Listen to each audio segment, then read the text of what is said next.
Well, good afternoon, everybody. It's 8 minutes past the hour, 3 o'clock on this 29th day of June. We've almost exhausted the month of June. I don't know about you, but the month of June has been exhausting to me. Ooh, I'll be ready for July. Let's move on. No, listen, we got a good show for you here today. A lot of stuff that we got to cover.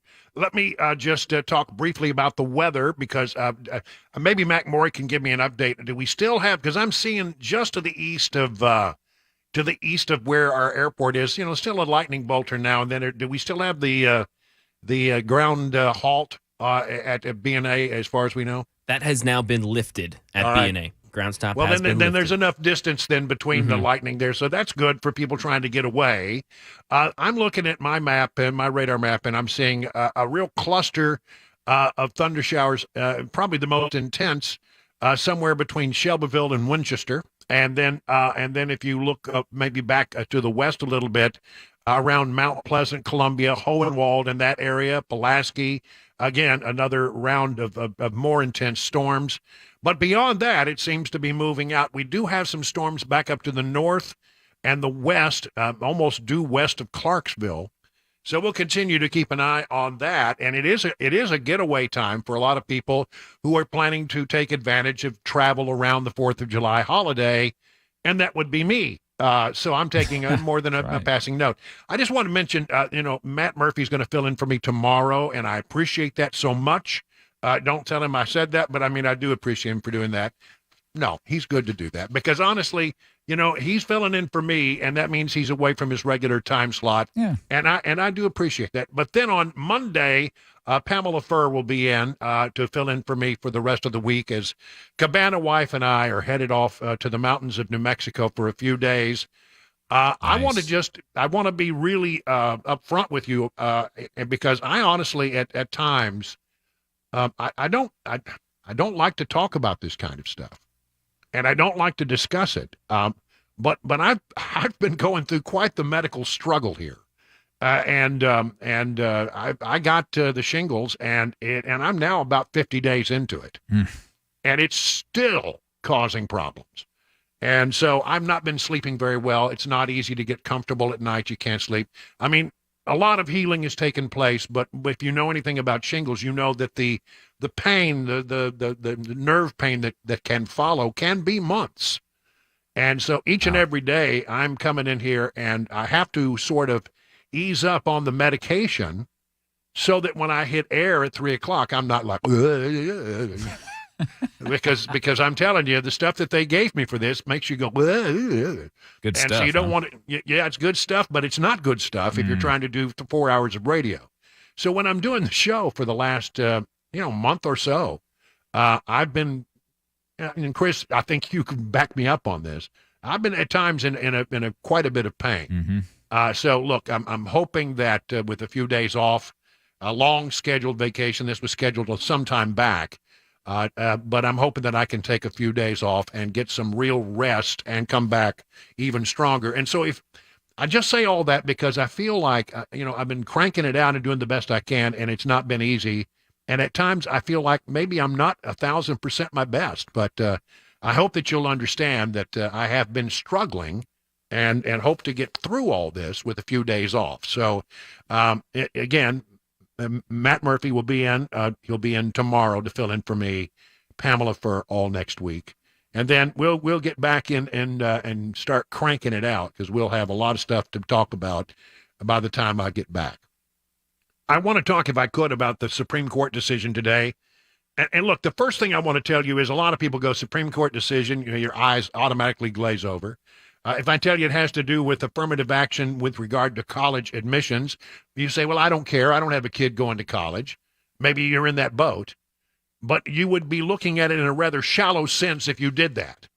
You need to look at this and understand, that this has much larger ramifications than you might imagine. If you have a child in elementary, middle school, high school, this will all have an impact if they are going to be on the track to go to college. But beyond that, and it's pointed out accurately by the Wall Street Journal, the ruling's ramifications will likely extend beyond universities to recast the role of racial preferences in America.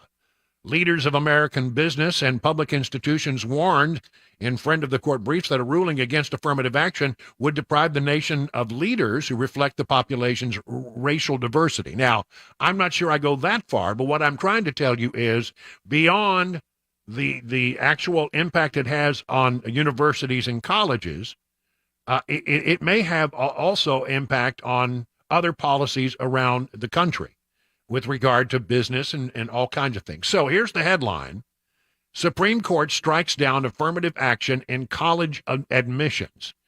The Supreme Court found it unconstitutional to consider race in university admissions, eliminating the principal tool the nation's most selective schools have used to diversify their campuses. Thursday's 6-3 decision will force a reworking of admissions criteria throughout America higher education, where for decades the pursuit of diversity has been an article of faith. So, look, I mean, a lot of people are not going to like this. And I think it was an absolutely brilliant decision and one that has been long overdue. If you ask me, how do you feel about affirmative action?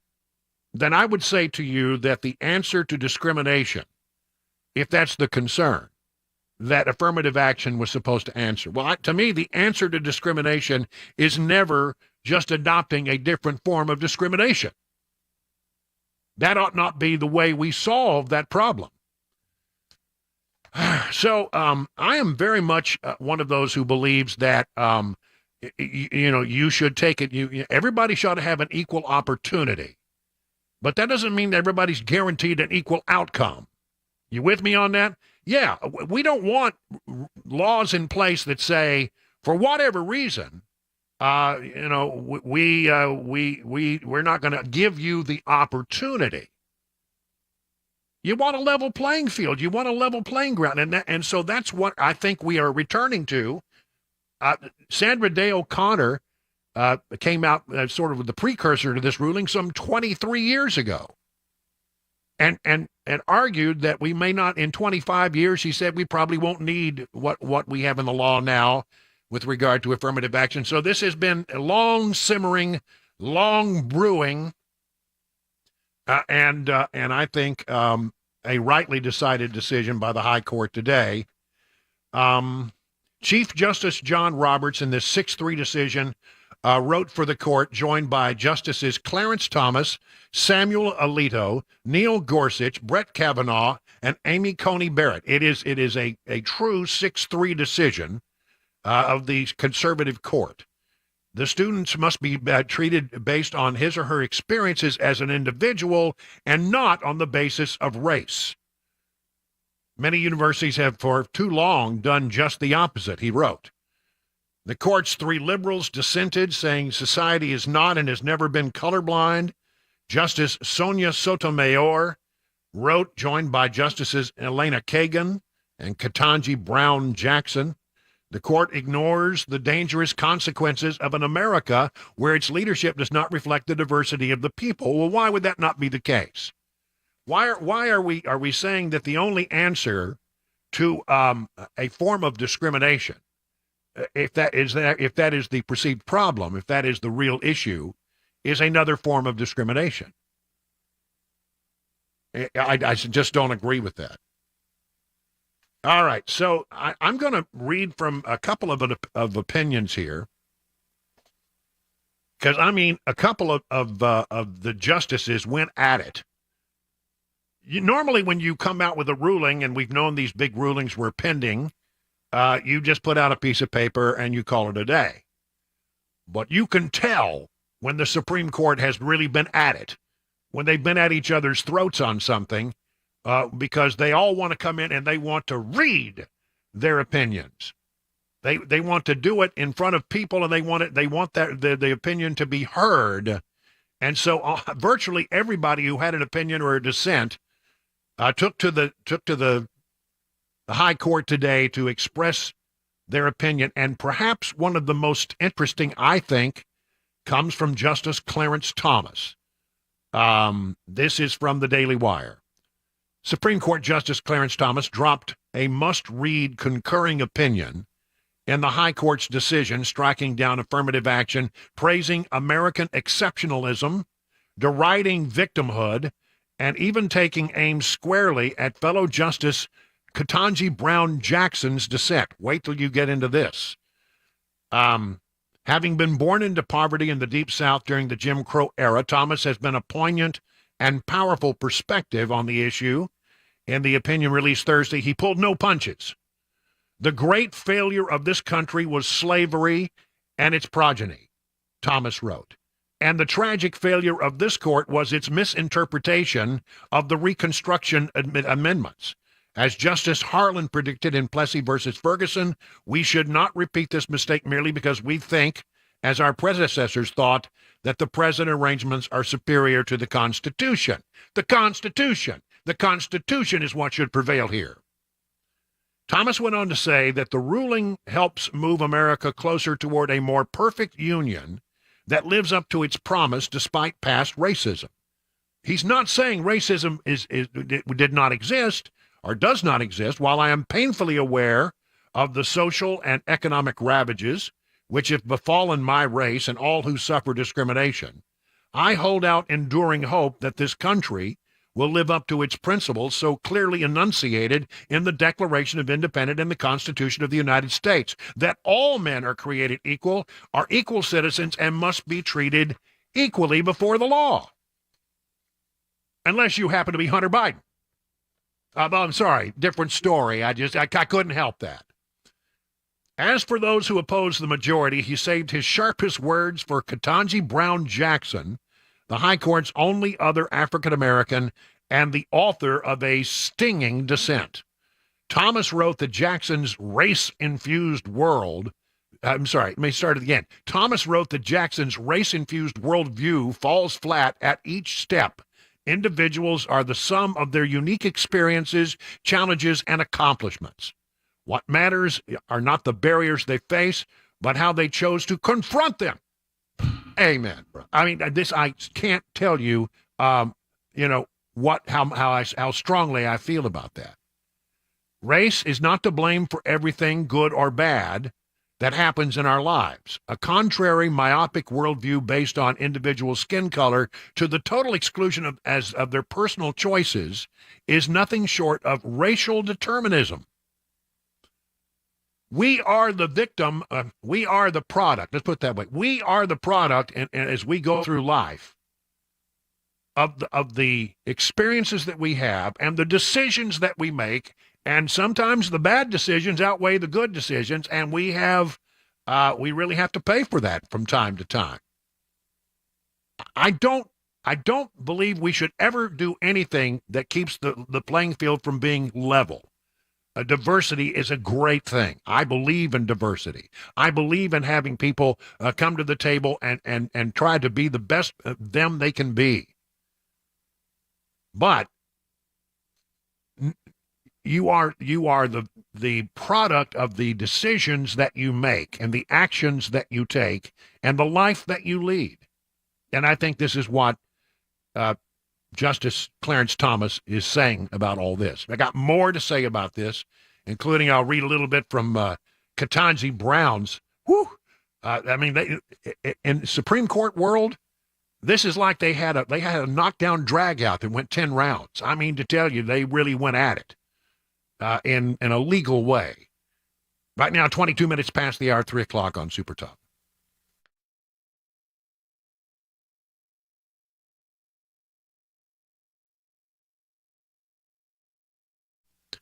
Genesis Diamonds, the clock is ticking. I mean, you really just have a couple of more days here to take advantage of this amazing offer that they have going on. It all ends at 6 p.m. Saturday. I said 6 p.m. Saturday, so get after it.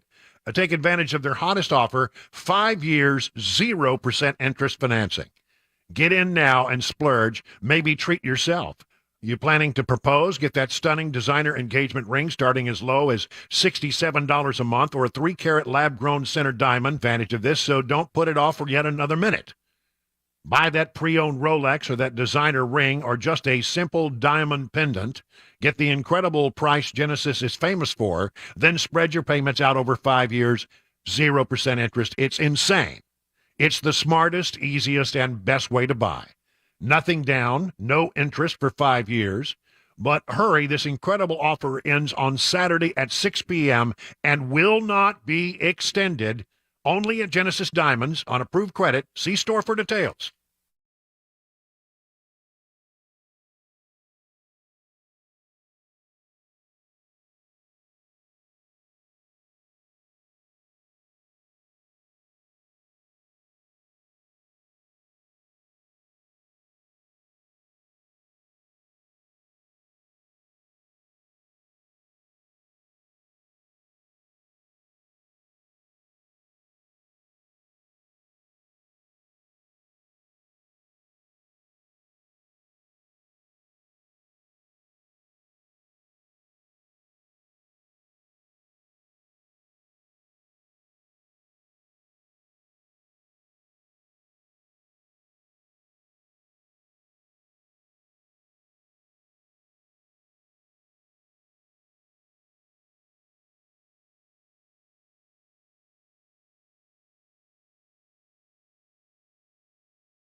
The Parkland resource officer over there in Florida found not guilty today on all charges. A ruling from the Supreme Court concerning Christians working on Sunday, and the Biden administration rolling out a new plan to address homelessness amongst veterans. That and more coming up at 3:30 right here on Super Talk 99.7 WTN. It's 27 minutes now past the hour, 3 o'clock on Super Talk. So the newest member of the High Court, Ketanji Brown Jackson and Clarence Thomas, were exchanging verbal jabs over this affirmative action ruling by the High Court, which I am in favor of.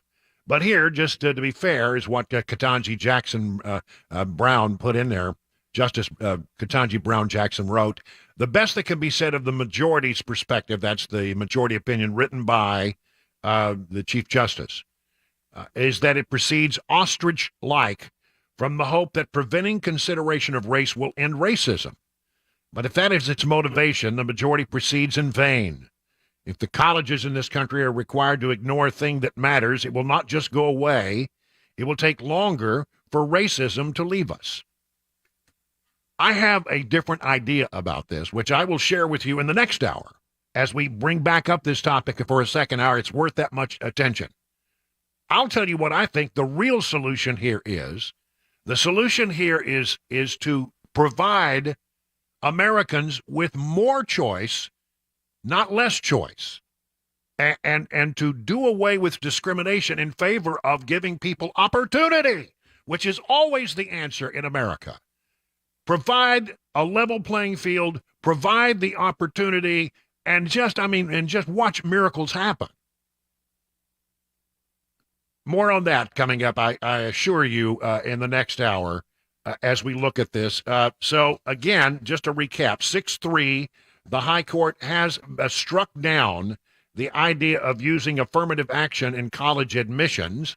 It really interesting. One of the more interesting things about this is in one of the cases, in the case I think it's involving Harvard, the measure was brought forward by Asian students who do very well on standardized testing and qualified, to enter almost, a lot of different high-level universities around the country.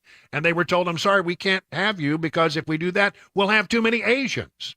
You see, that's the crazy stuff you start getting into here when you start using, we're going to acknowledge that there is a discrimination and we're going to do what we think is best. And then you get a hodgepodge of ideas, some of them good, some of them bad. But the real solution is opportunity. And we'll talk about that, I promise you, coming up in the next hour right here on Super Talk 99.7. It is now 3:30 on Super Talk.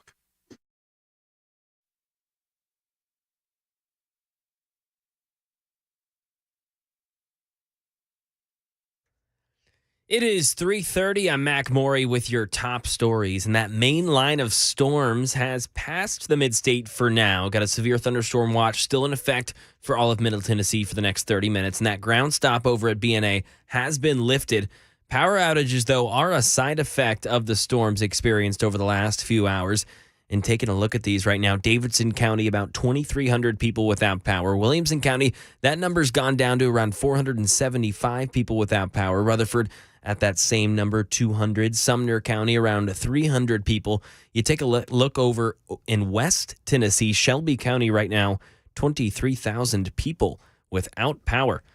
Traffic and weather reports coming up. A Florida school resource officer who allegedly fled the mass shooting at Marjorie Douglas High School in Parkland, Florida, found not guilty on all counts. Here's Dave Packer. Ex-Parkland School Resource Officer Scott Peterson charged with child neglect after an internal investigation found he retreated while students were under attack, in tears in the courtroom as he heard the verdict. We, the jury, find as follows as to the defendant in this case.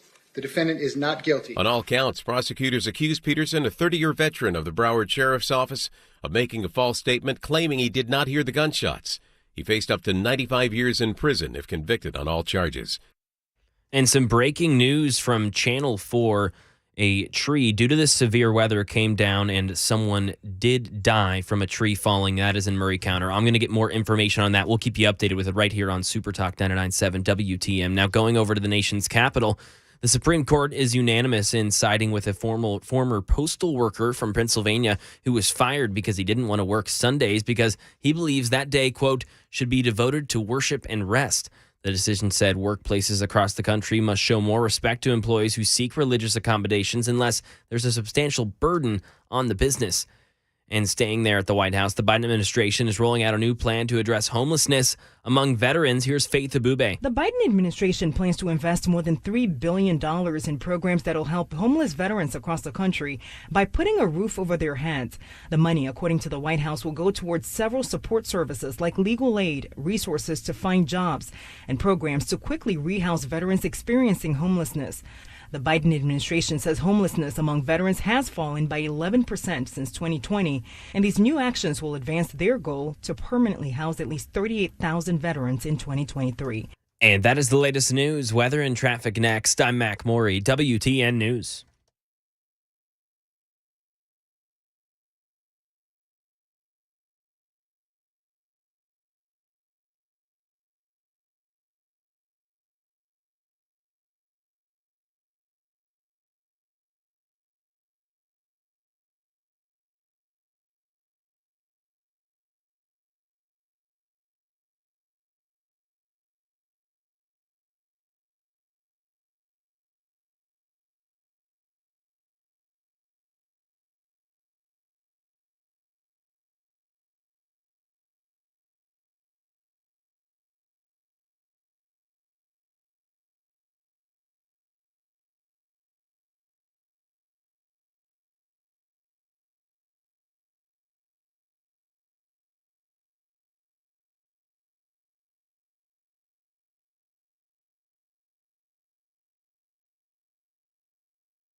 Let me tell you about the Wellness Institute of Nashville, a proud sponsor of the drive each day here. They've got a 1776 Patriot Special. If you're in pain, pay attention. Honoring Independence Day holiday, the Wellness Institute of Nashville, Dr. Kevin Mitchell, Dr. Ashley Mitchell, want to offer all patriots and conservatives this special offer. Your first appointment, $17.76. That includes a consult. You'll take x-rays if you need them. Or if you have an x-ray, bring it in, or an MRI, bring it in. They'll take a look at it and then begin to come up with a plan to heal you, to make you feel better. And if you mention your favorite host, they will give you an additional 10% off future services. So mention my name, would you? It'll help you out. Now, look, they do the spinal decompression. They have a similar thing for knees where they can decompress the knees, gently elongate the knee, and then allow the healing therapy to take place with those deep tissues. I've tried both of these things. I think you're going to like them. You go see Dr. Kevin Mitchell and find out if this is right for you. Here's the number, 615-246-5009. Again, 615-246-5009. Learn more about all the things they can do for you at the Wellness Institute of Nashville by going to their website, painisbad.com.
It's 38 minutes now past the hour of 3 o'clock on Super Talk on this Thursday, June 29th.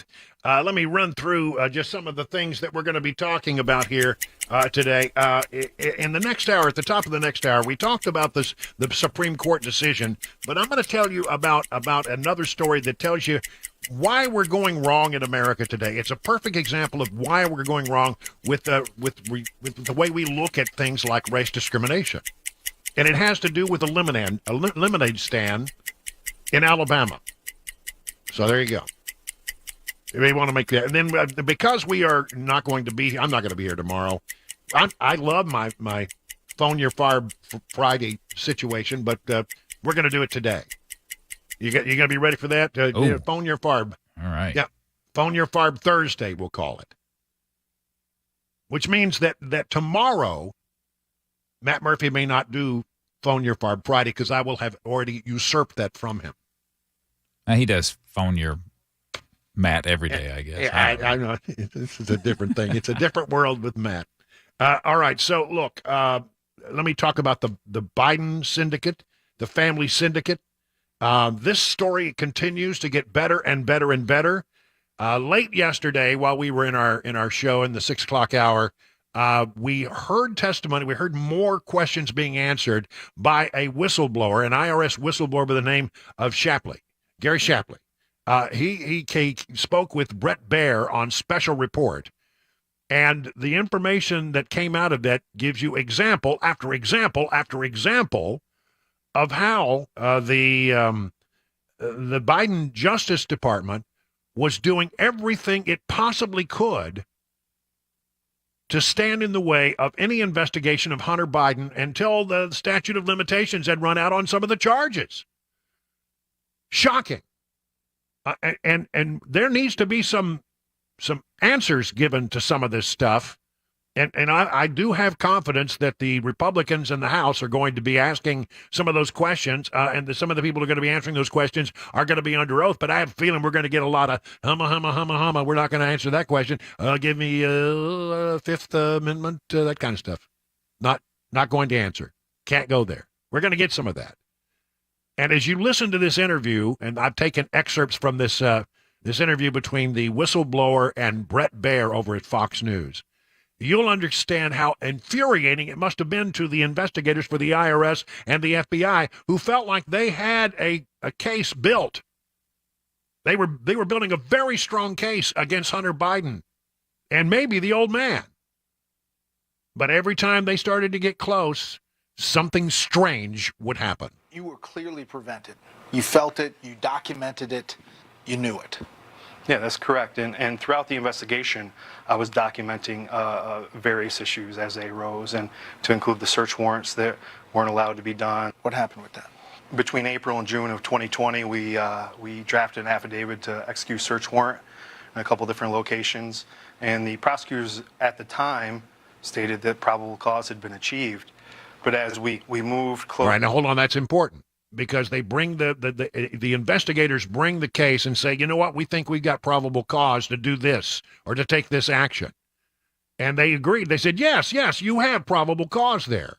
But then when they started to take action. To the election, it just seemed like they kept putting it on the back burner, and they eventually didn't allow us to do that search warrant, even though the legal requirements to execute that search warrant were met. Transitioning into another search warrant was on a storage unit in Northern Virginia. And during the day of action on December 8th of 2020, we got updated information that said that records were in that location that were, that would be evidence in this particular investigation. So hold on. You're trying to track down millions and millions and millions of dollars worth of transactions, and apparently they get some kind of word that in Northern Virginia, just across the river, the Potomac River from the nation's capital, there are documents in a storage unit that could answer a lot of these questions, and they want to go in and they want to take a look and run a search on this. Nobody would have been any the wiser, and so they had this conversation, and as you'll hear again, it did not go well. And the prosecutors initially were supportive of it, and an affidavit was drafted the night of December 8th, 2020, to go forward for approval. Eventually, the prosecutors decided they didn't support it, so I called U.S. Attorney David Weiss with my senior executive on the phone, and we said, we needed to execute this search warrant. He responded that the prosecutors didn't want to, and I asked if in 30 days, if that storage unit wasn't accessed, and that was the deadline for the document request that was served on that day, then we can execute the search warrant. And he agreed to that. Okay, so you hear what he said? He said, look, we said, okay, we'll give you 30 days. We'll watch that thing. We'll watch that storage unit to find out if anybody goes in or goes out, or we'll put a camera on it, or we'll do whatever we have to do. But if at 30 days, you're telling me we can't go in now, but after 30 days, if nobody has gone in there, then can we then go in and conduct a search warrant on what we think are very important documents? He says, sure. But then listen what happened. And no sooner had gotten off the phone with David Weiss had we learned that the prosecutors were informing defense counsel of that storage unit and the evidence that existed there. They tipped off the defense team. Hunter Biden and Joe Biden's defense team, everybody was tipped off. So it completely ruined our chance to access those unfettered. Whatever was in there, we'll never know now because, they got warned. They got warned. No. You guys need to know that there's a search warrant pending. Well, what do you think they did? They went in and got those documents right away. We'll never see those documents again. And you believed what was in there was crucial to the case. Yes, we believe so, but we'll never know now because we weren't allowed to access it. And just to be clear, the prosecutors told the defense and suddenly it wasn't there. Yeah, we never accessed that. We don't know if they ever turned over the documents that were in that location. So we eventually did a day of action where we were approaching the subject and several other witnesses. The subject would be Hunter Biden. We had a plan of how we were going to approach Hunter Biden that morning, and ultimately we found out that the night before, I was told the FBI headquarters contacted Secret Service and the transition team and told them of the pending action the next day. So ultimately, I don't know how it affected the witnesses, but there was clear opportunity for them to be tipped off before we even approached them. That is unbelievable. You've got a plan to sort of catch everybody by surprise. And you're going to get Hunter Biden in the morning, and then, man, you're going to run a bunch of search warrants, and you're going to do what they call a day of action in their world. And we're going to try to get everybody into a room, and they're not going to have their stories straight. They're not going to have everything put together, and then we're going to just see what we can get out of them. It's a very standard law enforcement technique. But they were warned. The presidential detail was warned. The inaugural authorities were warned about this. And so by the time they got to everybody, they didn't get much out. They got some, but not much as they thought they might get. Well, that's going to happen anytime, you got somebody in the FBI tipping off that, we're about to run a raid on your place. Well, of course the stuff is not going to be there. Astonishing. Just astonishing that was such a heavy-handed attempt to keep investigators from conducting the investigation that should have been conducted. We, as Americans, need to know whether or not the man who is now our president is a crook or not. Is he someone who took bribes and millions and millions and millions of dollars worth of bribes? And every time investigators sort of found a way, an avenue of trying to get at something, and boy, we've got a list as long as my arms, and I have long arms, really weird long arms, and they every time they got close, they got shut down, or the other side got tipped off. Something's not right about that. This president is compromised, says Republican Kentucky Representative James Comer. He says that the Biden family has taken more than $40 million from foreign entities, observing on Wednesday that the president is indeed compromised. An interview on a radio show, Katz and Cosby Show, Comer told hosts John Castimedes and Rita Cosby that the investigation into the Biden family financial dealings has revealed 19 shell companies that were seemingly created for the sole purpose of laundering money from foreign entities to at least 9 members of the president's family. In the past 5 days, Comer has said, they have got more bank records have come in revealing even more bank accounts, more shell companies, and more Bidens who receive money. There's a lot more still to come on this thing. Comer told the host the financial transactions were a huge puzzle involving 30 to 40 banks and just as many shell corporations in a purported effort to hide where the money was coming from and to avoid paying taxes. This was, as Comer put it, organized crime. There is no other way to define it. The transactions could exceed 40 million, Comer estimated, explaining that because of the shell companies and alleged laundering, it was difficult to give a specific number. But they'll get at it. They'll get at it. And there is, you say, well, what can be done at this point? You know, they got ratted out as every time they were trying to run some kind of search warrant or run some kind of raid where they could have gotten real valuable information, but to put the whole thing together. You know, every time that there was something like that happen, somebody got notified. Somebody got told, oh, get ready because here it comes. They did everything they could to screw up the case because they didn't want to investigate Hunter Biden and they didn't want to investigate Joe Biden.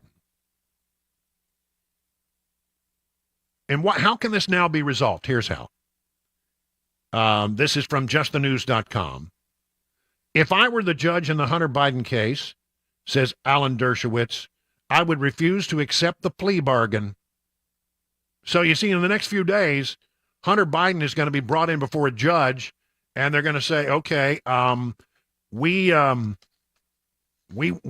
to, they're going to got this plea deal all worked out, and the judge is the only person who could say, nope. I have seen a lot of evidence that suggests there's a lot more out there, and I reject your plea bargain. The judge is under no obligation to accept the plea bargain. None whatsoever. There had been some talk about how there may be some briefs that are filed in ahead of that sentencing. But I'm telling you, the judge could say this very quickly, put this all to an end. No. We're not rushing this to judgment. There's been some impropriety here. I reject the plea deal. Let's go back and look at some other things and reopen the case. Force them to answer some questions under oath. I hope that happens. 51 minutes now past the hour, 3 o'clock on Super Talk 99.7 WTN.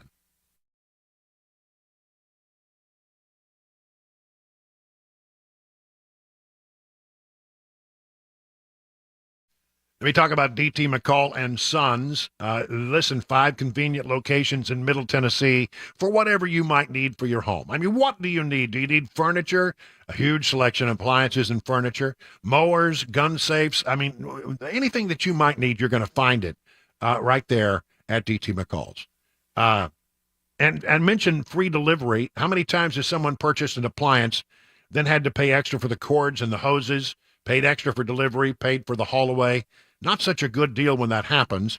At DT McCall's, you will get free delivery, free setup, free haul away. It's all figured into a very honest and a good price. DT McCall's is a family-run company. They've been around over 100 years. You don't make it that long without having a reputation for treating people right, and they do. Find out about their 5 convenient locations by going to their website, dtmccall.com.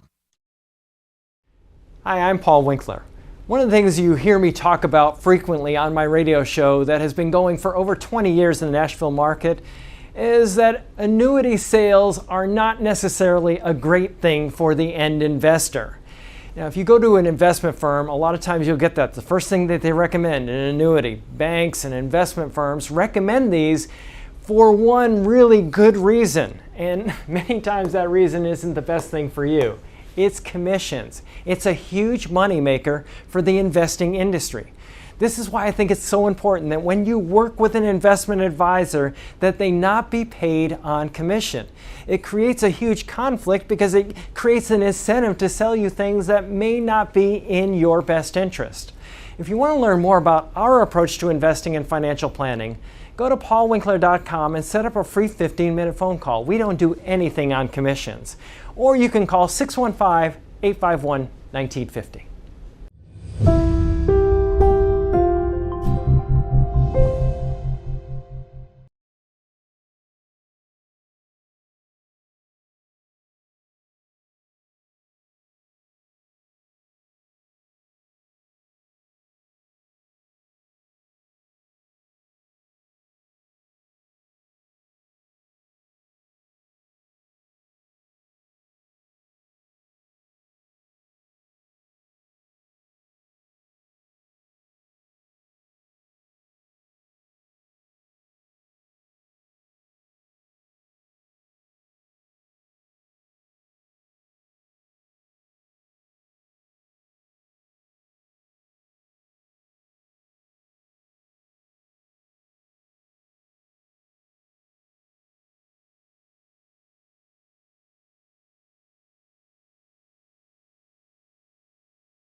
An adult killed in Murray County from the severe weather today. A Parkland, Florida SRO found not guilty. TCAP scores released. Wildfire smoke from Canada still swallowing skies all over the United States. Plus, an update on Madonna's health. That and more coming up at 4, right here on Super Talk 99.7 WTN. It is 57 minutes now past the hour. There's Mac Morey in the newsroom, Chris Weber in the control room. I'm your friend and radio buddy. It's time to take a look at what's going on with the markets right now. Dow Jones Industrials close up 269 points. S&P 500 up about 20 points. The NASDAQ down about half a point. So we have a lot of volatility there and mixed boards. But we are not done, apparently, with the rate increases. John Maxon is standing by over there at Beacon Capital Management with an assessment that, maybe a couple more rate increases before everything might turn back to normal. That's right, Brian. Market kind of a mixed bag today. The Dow led us up higher, and one of the reasons for that was we actually got some good economic information about the GDP number from last quarter was revised up to 2%. But you've got this counterbalance going on with the Fed, who continues to come out. Chairman Powell again today coming out and saying that they anticipate having at least 2 more rate increases this next year. And he was actually asked how long it would be before rates started to go back down to a more normalized or lower level. And his comment was probably not for a while. So the question is the investor going to be able to continue to absorb higher interest rates? We're going to have to watch consumer spending and personal incomes coming out tomorrow. So we'll see. But rate increases, definitely more to come. All right, John Maxon, thank you so much for that. To learn all the things they can do for you over at Beacon Capital Management by going to their website, askbeaconnow.com. 59 minutes past the hour of 3 o'clock on Super Talk.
It's 4 o'clock. I'm Mac Morey with your top stories. The severe weather in Middle Tennessee is over for now. Down there near Lawrenceburg, a severe thunderstorm warning. The severe thunderstorm watch that Middle Tennessee was in has just now expired, and some power outages were left from the harsh winds and the harsh rain here earlier today. Looking at the map right now that's loading. Davidson County, around 2,000 power outages. Over there in Rutherford County, about 200 outages.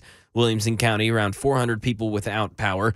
And then over there in West Tennessee, Shelby County, still struggling with power outages. 23,000 people in Shelby County right now without power. A complete weather forecast and a traffic report coming up in just a few minutes. And this just in about 30 minutes ago, an adult was killed today from that severe weather due to a tree falling on them in Murray County. That tree fell at around 2 p.m. today on Kedron Road. The person killed has not yet been identified. And over in Florida, not guilty on all charges for the former sheriff's deputy. He was first seen on the 2018 Parkland school shooting, but took cover instead of taking action. A Fort Lauderdale jury today acquitted Scott Peterson, who was the Broward County Schools resource officer and faced child neglect and other charges for failing to act. Brian Buskmeyer on the defense strategy. People in this community refer to him as a coward. I think they actually call him the coward of Broward based on the name of the county. And many people also thought that he did what he could have in that situation. I think the defense did a very good job of putting on enough witnesses and the right witnesses to say it was chaos there. Scott Peterson was the first law enforcement officer on the scene that day. TCAP scores. The Tennessee Department of Education has released this year's TCAP scores, and it looks to be mostly positive results in English language arts. 38% of students scored proficiently, which is about 2% better than last year. Over in math had 34%, science 43% of students scoring proficiently, which are both a 3% increase from last year. And social studies stayed the same year to year with 43% of students in the proficient category. And wildfire smoke from Canada blanketing Midwest cities. Dave Packer gives us an update. Any number on the air quality index over 100 is considered unhealthy for sensitive groups. And Thursday, smoke in several Midwest cities, sending that number far higher. Columbus, Ohio, in the red at 244, the worst ever there. The index reaching 230 in Indianapolis. And in Pittsburgh, where the index reached a very unhealthy 231 Thursday, Major League Baseball delaying but ultimately allowing the game between the Padres and the Pirates to be played. Lights turned on for the afternoon game in a hazy PNC Bank Park. Players donning face masks as they ran the bases.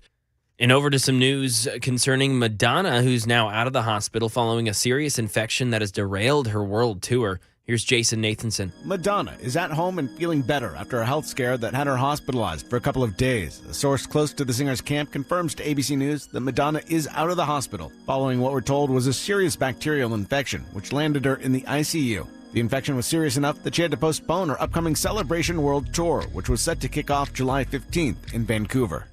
And that is the latest news. Traffic and weather next. I'm Mac Morey, WTN News.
8 minutes now past the hour of 4 o'clock. Super Talk 99.7. Brian Wilson in the chair on this Thursday. Just a heads up, we're going to be doing Phone Your Farb Friday on Thursday. We're going to go in at 4:35 here.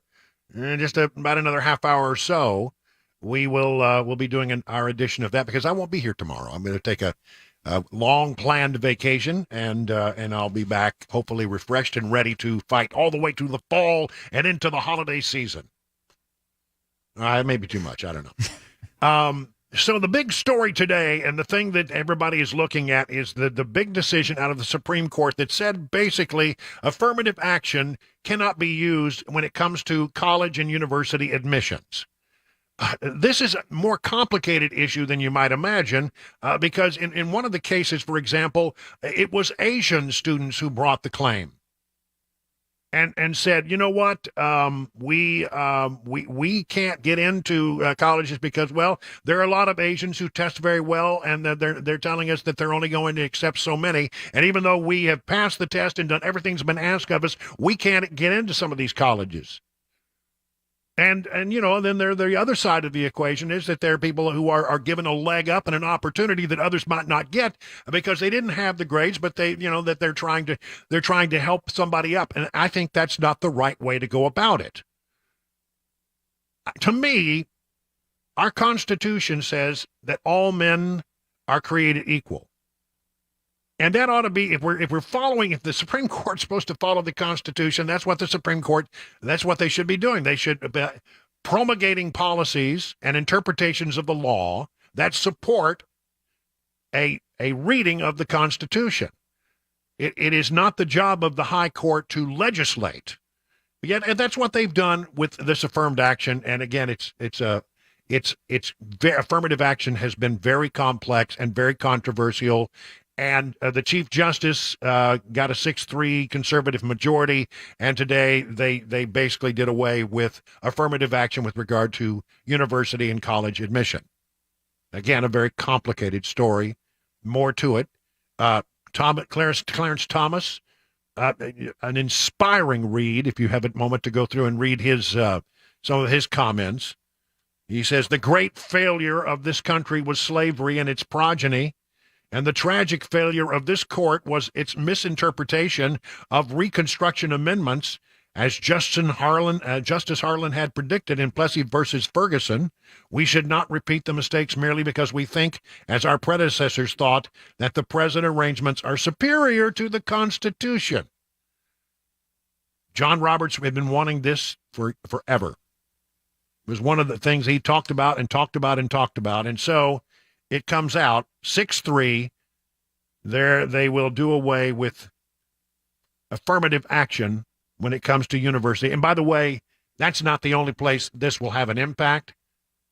This particular ruling of the high court will likely fall into other areas as well. I think Justice Thomas gets it right here.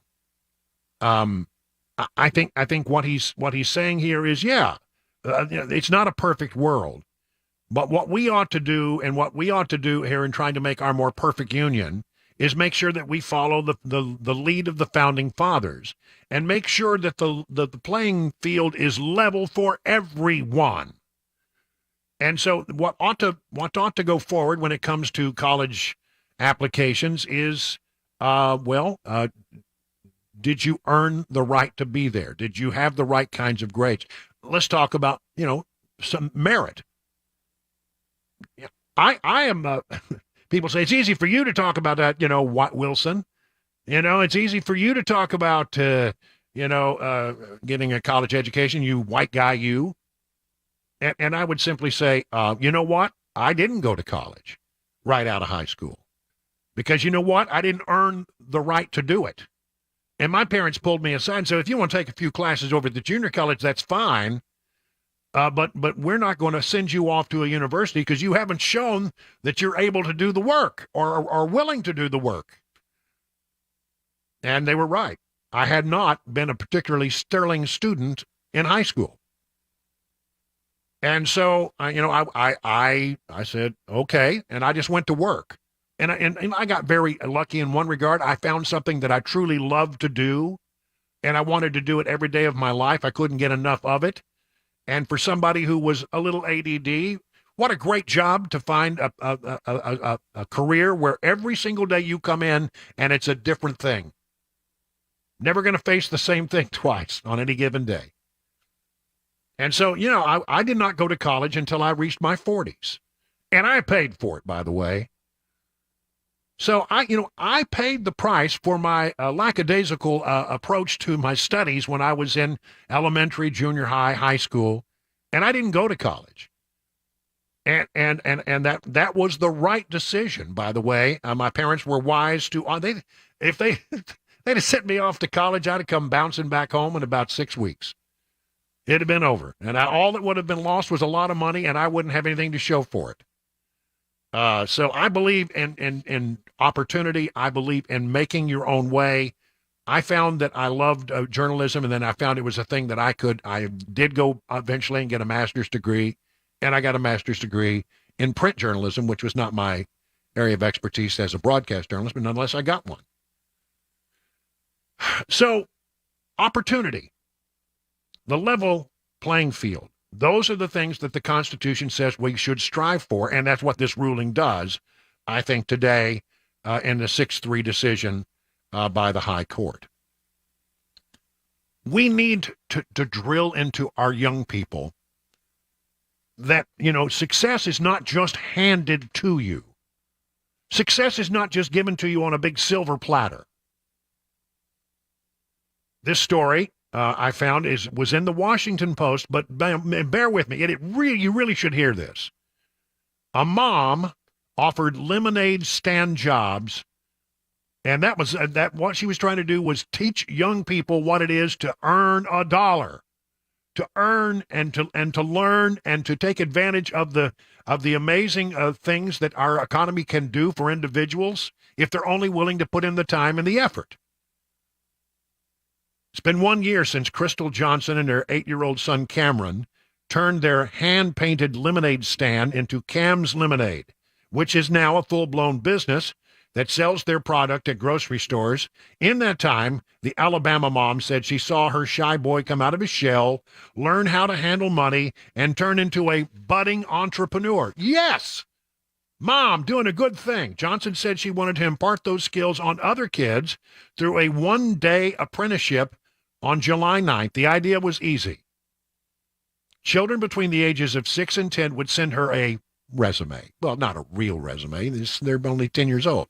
But explaining, what they wanted to do when they grew up. And that Johnson would then hire 2 of them to act as smilers and greeters. And then after a 2-hour shift, where they're there trying to, sell the product, they would be paid $20 each. If I'm a young kid and I'm 10 years old and you want me to come and smile and be an ambassador for your lemonade and you're going to pay me for it, that's a great opportunity for a kid to learn about what it is to be in business, about how to be an entrepreneur, how to not just expect everything to be handed to you on a big silver platter. That's what you want to go for. But after Johnson promoted the apprenticeship on social media last week, she said someone complained to the Alabama Department of Labor that she was trying to recruit young children, which was a violation of the state's child labor laws. Listen, I know a 6-year-old does not have a resume, so it was never about me trying to employ a child. I was just trying to make it look a bit professional for the kids so they could have fun and learn really valuable life skills while doing so. Absolutely. Absolutely. This is what we ought to be teaching our kids. These are the things that's the way you give them the tools they need to navigate this amazing thing that our economy offers, which is a level playing field for anybody who puts in the time and the effort and makes good decisions. Help them make good decisions. Help them learn about what it is to be an entrepreneur, not just stand there waiting for everything to be handed to them. I believe in earning your opportunities. I believe that's in the very fiber of what America is all about and what makes America great. And so I don't believe that the answer to discrimination in the university application process is the implementation of a different kind of discrimination.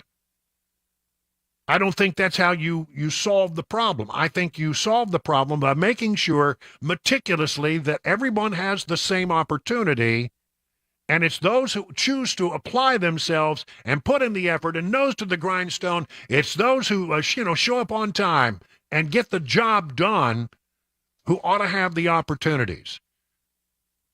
Why should we bend over backwards to help people who have, from time to time, made bad decisions? We all make bad decisions. I just recounted for you how I made a bad decision when I was in high school. I didn't care much about it, and I made some bad decisions.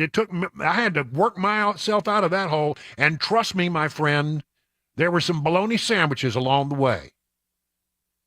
People say, you do pretty good, Wilson. Yeah, but I mean, there was a time when it was spam and bologna sandwiches. Well, actually, salami, because I don't really like bologna. What we should do is we should celebrate moms like Crystal. We should do everything we can to bend over backwards to make sure that young people understand what a remarkable opportunity you have just simply because you were born in the United States of America. And that if anybody with a good idea, anybody with the wherewithal to work hard, put your nose to the grindstone, show up on time, get the job done, and just, literally, I'm telling you, talk to any employer out there, and they are desperate to find good people who simply appreciate an opportunity that has been laid before them. It's not rocket science. It's not brain surgery. It's just simply one of the blessings of liberty that we have in America. And so, the inspector shut her down. And what a sad, sad thing that a mom just trying to help her kids along, learn a little something. You should read this article. It's pretty good. It's got at yourfarm.com. You can find it.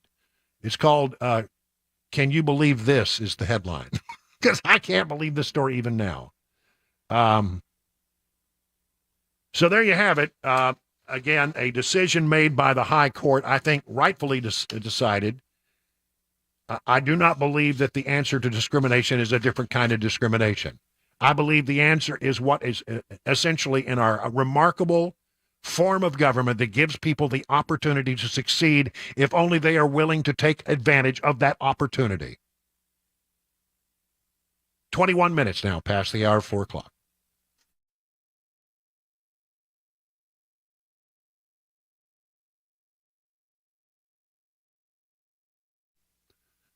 Grace Point Healthcare delivers medicine affordably with menu-style transparent pricing. You'll know how much the care will cost before it's actually delivered. That's a pretty cool concept, isn't it? Smart Care Plan, just $69 a month. You get unlimited office visits, free basic labs for the entire year. And because they treat the entire family, even newborns, they offer family plans as well. If you were to marry that with your high-deductible insurance plan, could save you and your family a lot of money. At Grace Point, they take their time with each patient. They see you the same or next day. There are no long wait times or crowded wait rooms. They treat naturally whenever possible. It is a military vet-owned practice, and they know about seasonal allergies. Yes, they're bad right now. And Grace Point offers allergy testing and treatment so you can enjoy the great outdoors. Grace Point Healthcare on Main Street in Franklin, 599-6868. That's 599-6868 to schedule a visit.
President Biden disagrees with today's Supreme Court decision on affirmative action. A person killed from today's storms in Tennessee, and we'll have today's Money News. Those stories and more coming up at 4:30. I'm Mac Morey right here on Super Talk 99.7 WTN.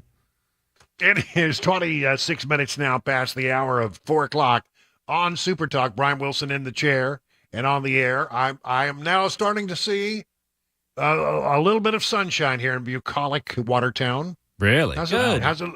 Yeah. Still real gray down here. A little gloomy. Yeah. But that's all right. It's holding the temps down. Yeah, right now in bucolic Watertown, I have in Nashville, I have 76. Is that what you have? Is that about right? That's about right. 77 is what I'm seeing. Close enough. Of course, that had to be off. And heavy rain, really, honestly, the heaviest rain right now is down along the, if you go straight south on 65 into Alabama, right down there on the state line is where the heaviest rain. Some pretty severe thunderstorms, I would say, to the north of Florence, Huntsville. There is some lighter rain that has moved its way through the Nashville area. One little cell, I would say, over just south and west of Clarksville that might move into the Nashville area. But, it is, you just need to be weather aware. That's what I would say. Yeah, there's some severe thunderstorm watches that just got put in place in southern Kentucky, right on that Tennessee border. So if those start to move south, we'll keep you updated. Yeah, I'm seeing those as well. Okay, we'll watch it, and then you watch it. Together, we will keep an eye on the sky. Most American. Oh, no, I want to do that later. Here's the story I want to do. Giant catfish, because America cannot have enough giant catfish stories. A giant catfish has been caught in Stewart County, Tennessee, and it may set the record for the largest catfish ever caught in the volunteer state. According to the Tennessee Wildlife Resource Agency, Micah Burkhart caught a blue catfish around noon Wednesday on the Cumberland River in Stewart County. Okay, so, what is a record catfish in Tennessee? Apparently, it may be 122 pounds. 122.3 pounds, measured 57.5 inches long.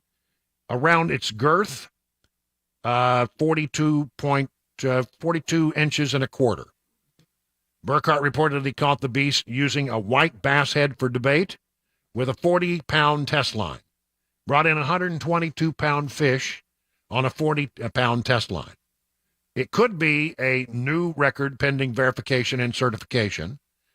And apparently, this guy Burkhart, no stranger to reeling in a big one. Last year, he caught the state record, which was a 118-pound blue catfish. I wonder if it's the same catfish. Brian, didn't we talk to this guy? I think we talked to him after he caught the one last time. The 118-pound one, that's right. I think we did. I think he goes back and catches the same fish every year. I bet it is. So it was 118 last year, now it's 120. Yeah, that's probably the same fish. That's probably the same fish. I don't. I forgot about. We did talk to that guy. Yeah, we did. Well, we ought to see if we can dig that up. I don't know if we still have that on in our exhaustive file of sound. I'll have to take a look. I never underestimate you. And finally, this. Do you know where we're in Middle Tennessee, right? But where is the middle of Middle Tennessee? In other words, what is the geographic center of the state of Tennessee? Ooh. Channel 2 has the answer. Off Old Lacasis Road in Murfreesboro, apparently there is a statue showcasing the geographic center of the state. And the monument marks the place where Rutherford County and Murfreesboro supporters wanted the capital to be placed at one point. Capital, if you've studied Tennessee history, started in Knoxville. But then as the population started to move west, they thought, well, that doesn't make any sense. We should move it somewhere to the middle of the state. And so a big fight was underway to determine where was the middle of the state. The middle of Middle Tennessee. And ultimately they decided, well, to heck with it. We don't want to put it in Murfreesboro. We're going to put it in Nashville. No, I don't know. But no, a representative, a delegate from Williamson County, in the midst of the argument back and forth of where it should be, said, what's wrong with Nashville? And what's good about Murfreesboro? And that were the only equitable way to position the state capital, put it in the center of the state. So it ended up in Nashville ultimately. But they looked at where is the center of the state, and they put a marker there now. It's the exact location.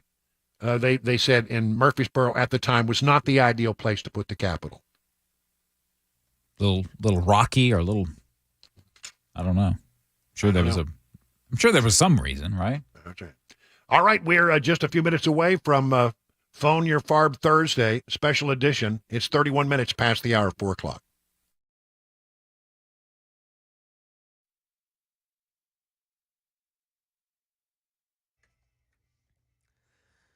4:31, I'm Mac Maury with your top stories. The ground stop at B&A has been lifted after those severe thunderstorms rolled through Tennessee. Some severe thunderstorm watches up on the southern border of Kentucky. If those comes down into the mid-state, we'll let you know.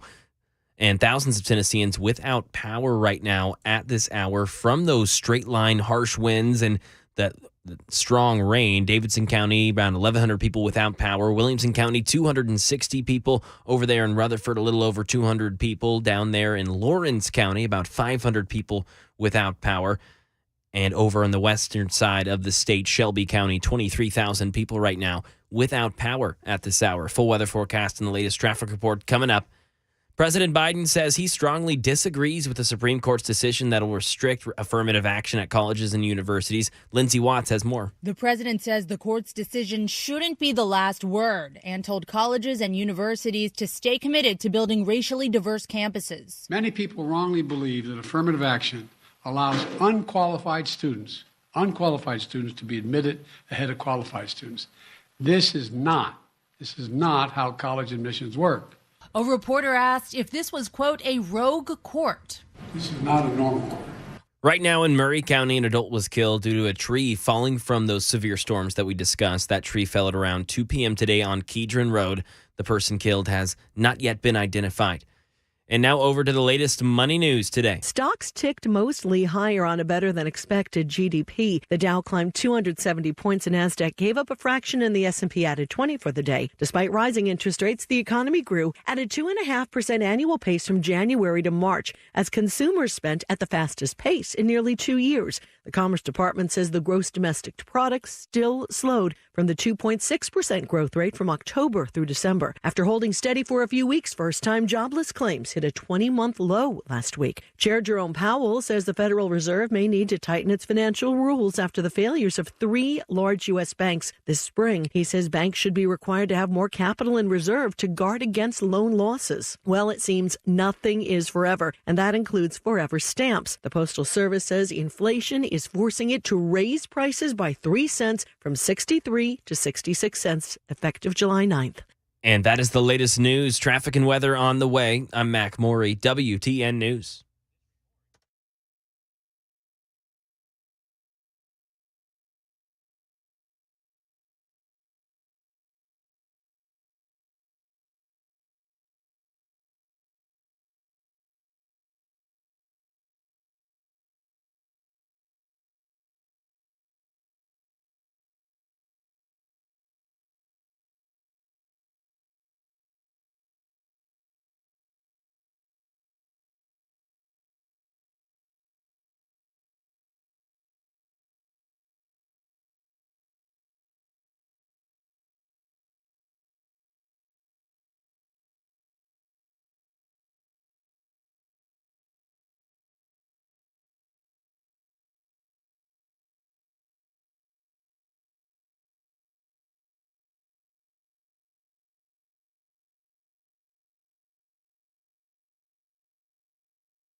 39 minutes now past the hour of 4 o'clock. Super Talk 99.7. Mac Morey in the newsroom. There's Chris Webber in the control room. I'm Brian Wilson, your friend and radio buddy. And because I'm going to be gone tomorrow, and I just can't have a week when we don't do that thing where we open up the phone lines and it's a free-for-all. That's what we used to call it, a free-for-all Friday. But then Dan Manis decided he was keeping free-for-all Friday when I came to afternoons. We never really had a conversation about that, It's funny how that worked out, huh? Yeah, he never said, hey, do you mind if I keep... no, we never had that conversation. So I had to come up with something else, and the thing I came up with, we normally do on Friday, is Phone Your Farb Friday, but let's do a round of Phone Your Farb Thursday.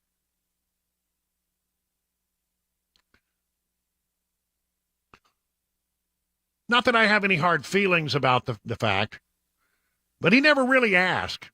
No, he didn't, did he? He just assumed, didn't he? He just said, yeah, I know that's a thing you do, but I'm going to keep it. 615-737-9986. Maybe you got a burr in your saddle. Maybe you got I don't know, what is a burr in your saddle, a bee in your bonnet. I've got to have to write this down someday. I keep forgetting the line. Or maybe there's a bug in a place where you don't really want there to be a bug. 615-737-9986. What's on your mind? Your opportunity to climb up on our 100,000-watt soapbox and express yourself, he said. So let's start with Steve in Cookville. Steve, you're on with Brian on the drive. Hello, Steve. Hey, Brian, I don't know that you know this, but you were talking yesterday about Pat Sajak and his retirement.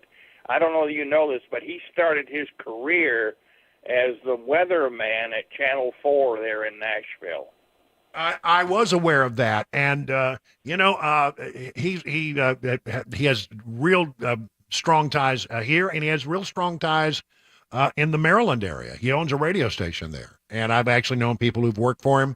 And it's not like Pat Sajak shows up at the office every day, but they do have interactions with him, and I've actually interviewed him a couple of times. Found him to be a really likable fella.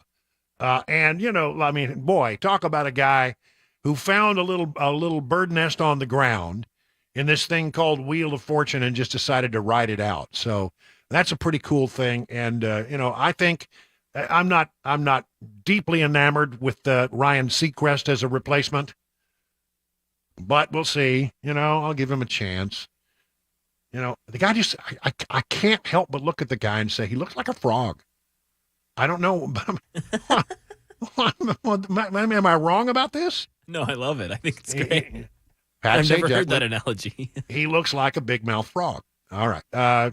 Let's move on. How about Mike in Springfield? Mike, you're on with Brian on the drive. What do you say, Mike? Yes. I had a couple of questions. I was just curious, has anybody ever reached out to the president of Ukraine and asked him or asked anybody in his leadership cabinet or whatever about the bribe, about any of that? And I got one more question that I just kind of, I listen, faithful listener, listen all the time. Well, thank you. I appreciate that. And in the mornings, I've noticed Michael is not on there anymore. Is he sick or is he something? I don't know. Many months ago, I've lost track of how many months ago. Look, we have talked about this on many occasions because we get asked the question, what happened to Michael? And I'm going to give you the only answer I'm authorized to give, which is he no longer works for our company. And I would suggest to you that I can't give you the whole story because I don't know the whole story. And I would also suggest to you that if you want to know, he's on social media, No, I don't need to know no more. That's fine. But my main question is about the Ukraine. Has anybody reached out to the cabinet to find out? Hey, look, is this story true? Because I haven't heard nobody ask that part. Yeah, I don't know. What I'm finding, and it's very troubling about all this, is how much interaction there was on the part of the Department of Justice and high-ranking prosecutors to try to keep this thing from ever getting, any investigation ever getting any traction. And how many times they blew up the investigation by saying no or by tipping off certain people that with certain things were of interest to investigators. That's the one that I'm really concerned about. And as we get deeper and deeper into this, I think maybe we're only a couple of weeks out where this thing could finally come to fruition. And again, I know many people listen to me and they go, I don't know, Brian, are we ever going to get the answer? I don't know. But I will say this. I think with the House now able to issue subpoenas and look at things that nobody really was interested in looking at, including the Justice Department, including Democrats in the House, I think we're a lot closer than we ever have been to getting the truth about some of this stuff. And it doesn't smell good to me. It really doesn't. How about Tim in Spring Hill? Tim, you're on with Brian on the drive. What do you say, Tim? Hey, my Farb, how are you? I'm fine. What's up? So, weaponizing, or the Justice Department being weaponized, I mean, what really just gets under my skin is if you've got a D in front of your name, you can just about do anything. But if you've got an R in front of your name, they come after you for jaywalking. And I mean, I really never realized, Brian, just how corrupt the government was. And well, these whistleblowers that have come forward have really opened up, and we're going to get into that again in the next hour. We're going to get into that one more time, but they really have opened up exactly just how come people always say, well, how come it never moves anywhere? Well, these whistleblowers are telling you how they do it, how they are able to pull a plug here or ignore a fact there or tip off somebody here. And every time that the investigators felt like they were getting close, and these were career investigators, they thought they were very strong cases against Hunter Biden, against Dad, against the big guy.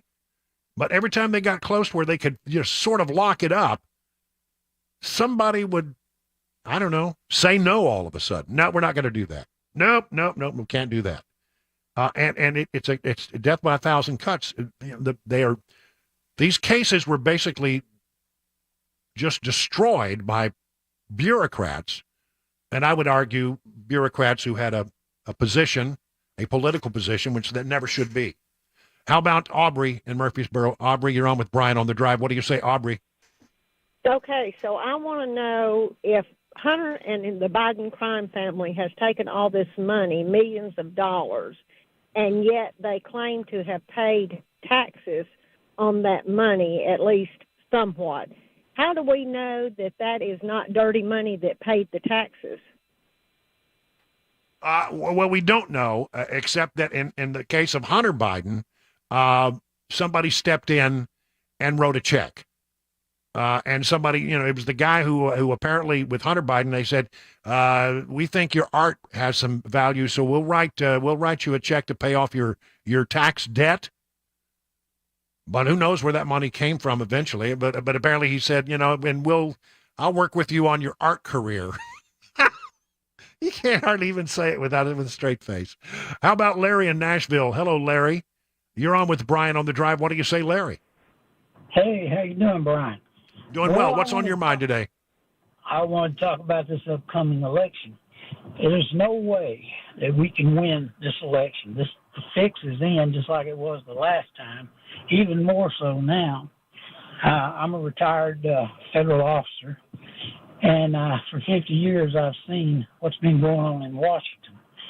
We need to arrest Mr. Biden and his son and a bunch more of these people. We need to try them quick and get this thing straightened out before we lose our country. Well, what is it that you see? You say that I'm just trying to hold you down so I understand what your main point is. You say you don't think there's any way that Republicans can win the way things are stacked. What is it that you see that I don't see? Absolutely not. They got the fix in on this thing. They've had plenty of time. Well, what's to the hone their fix? Skills. Well, I mean, it's just like it was the last time. They're going to use that voting the way they did the last time, and that write-in voting, that's a bunch of junk. When I go to vote, I show my ID just like you do, but these people don't. And well, I will say this, that one of the things that is going to happen in the next election cycle, look, is it perfect? No, I don't think it is perfect. But one thing that is going to happen, and that Republicans have come together on, is they've all come to decide, you know what, we got to play the same game that the Democrats are playing. Yeah, we don't like it. We've always been the people who show up on Election Day and vote, but things happen. You can have bad weather on a day. And so, if you happen to wait to the last minute and actually show up in person, that suppresses the outcome, the outturn, the number of people to go and cast their ballot. So there are plans. The RNC is all on board. Trump, all on board. All of the other Republicans that I've heard who are running are all on board with this idea of we're going to do it where it's legal. We're going to do it the same way the Democrats do it. We're going to play their game. So I think it is a little different this time. Very quickly, let's go to Ricky in Watertown on the big story of the day, affirmative action ruling from the high court. Ricky, what's on your mind today? What do you think about Mr. Biden and the affirmative action deal with the Supreme Court? And he's not agreeing with it. I mean, he can't buck the Supreme Court because they are the supreme end. You know That's what I'm right. saying? Yeah, I mean, he can have all of the disagreements he wants, but there's no higher court than the highest court in the land. And he looks at the world completely different than I think a lot of people do, and people within the sound of my voice. We understand about the blessings of liberty and the opportunity that our government and our form of government has provided. Economic opportunity, all kinds of opportunity that can help you get a leg up if you are willing to make the right decisions and work hard. And he's never going to be that. He is an old style Democrat where you have your hand out and government is the answer. And I don't think the government is the answer. I think government is never the solution, but he sure thinks it is. It is now 51 minutes past the hour of 4 o'clock on Super Talk 99.7. Hi, I'm Paul Winkler. One of the things you hear me talk about frequently on my radio show that has been going for over 20 years in the Nashville market is that annuity sales are not necessarily a great thing for the end investor. Now, if you go to an investment firm, a lot of times you'll get that. The first thing that they recommend, an annuity. Banks and investment firms recommend these for one really good reason. And many times that reason isn't the best thing for you. It's commissions. It's a huge moneymaker for the investing industry. This is why I think it's so important that when you work with an investment advisor, that they not be paid on commission. It creates a huge conflict because it creates an incentive to sell you things that may not be in your best interest. If you want to learn more about our approach to investing and financial planning, go to paulwinkler.com and set up a free 15-minute phone call. We don't do anything on commissions. Or you can call 615-851-1950.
Parkland, Florida SRO found not guilty after being accused of taking cover during a mass shooting in 2018.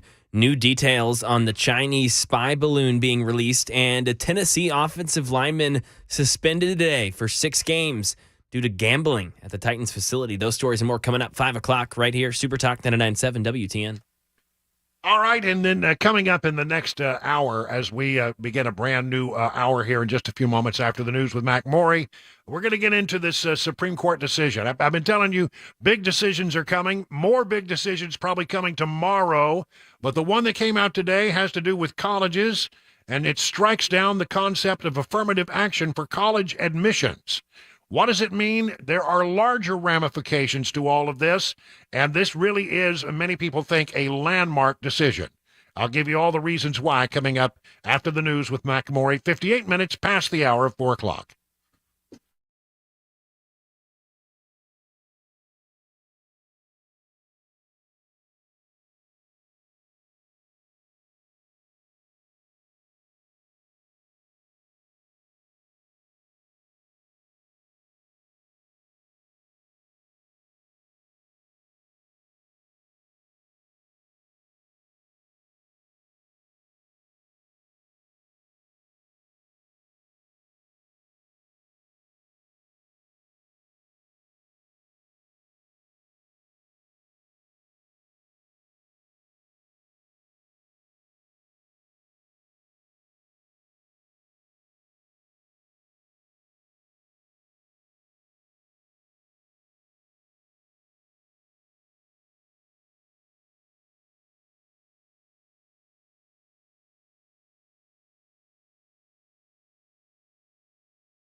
Five o'clock, I'm Mac Morey with your top stories.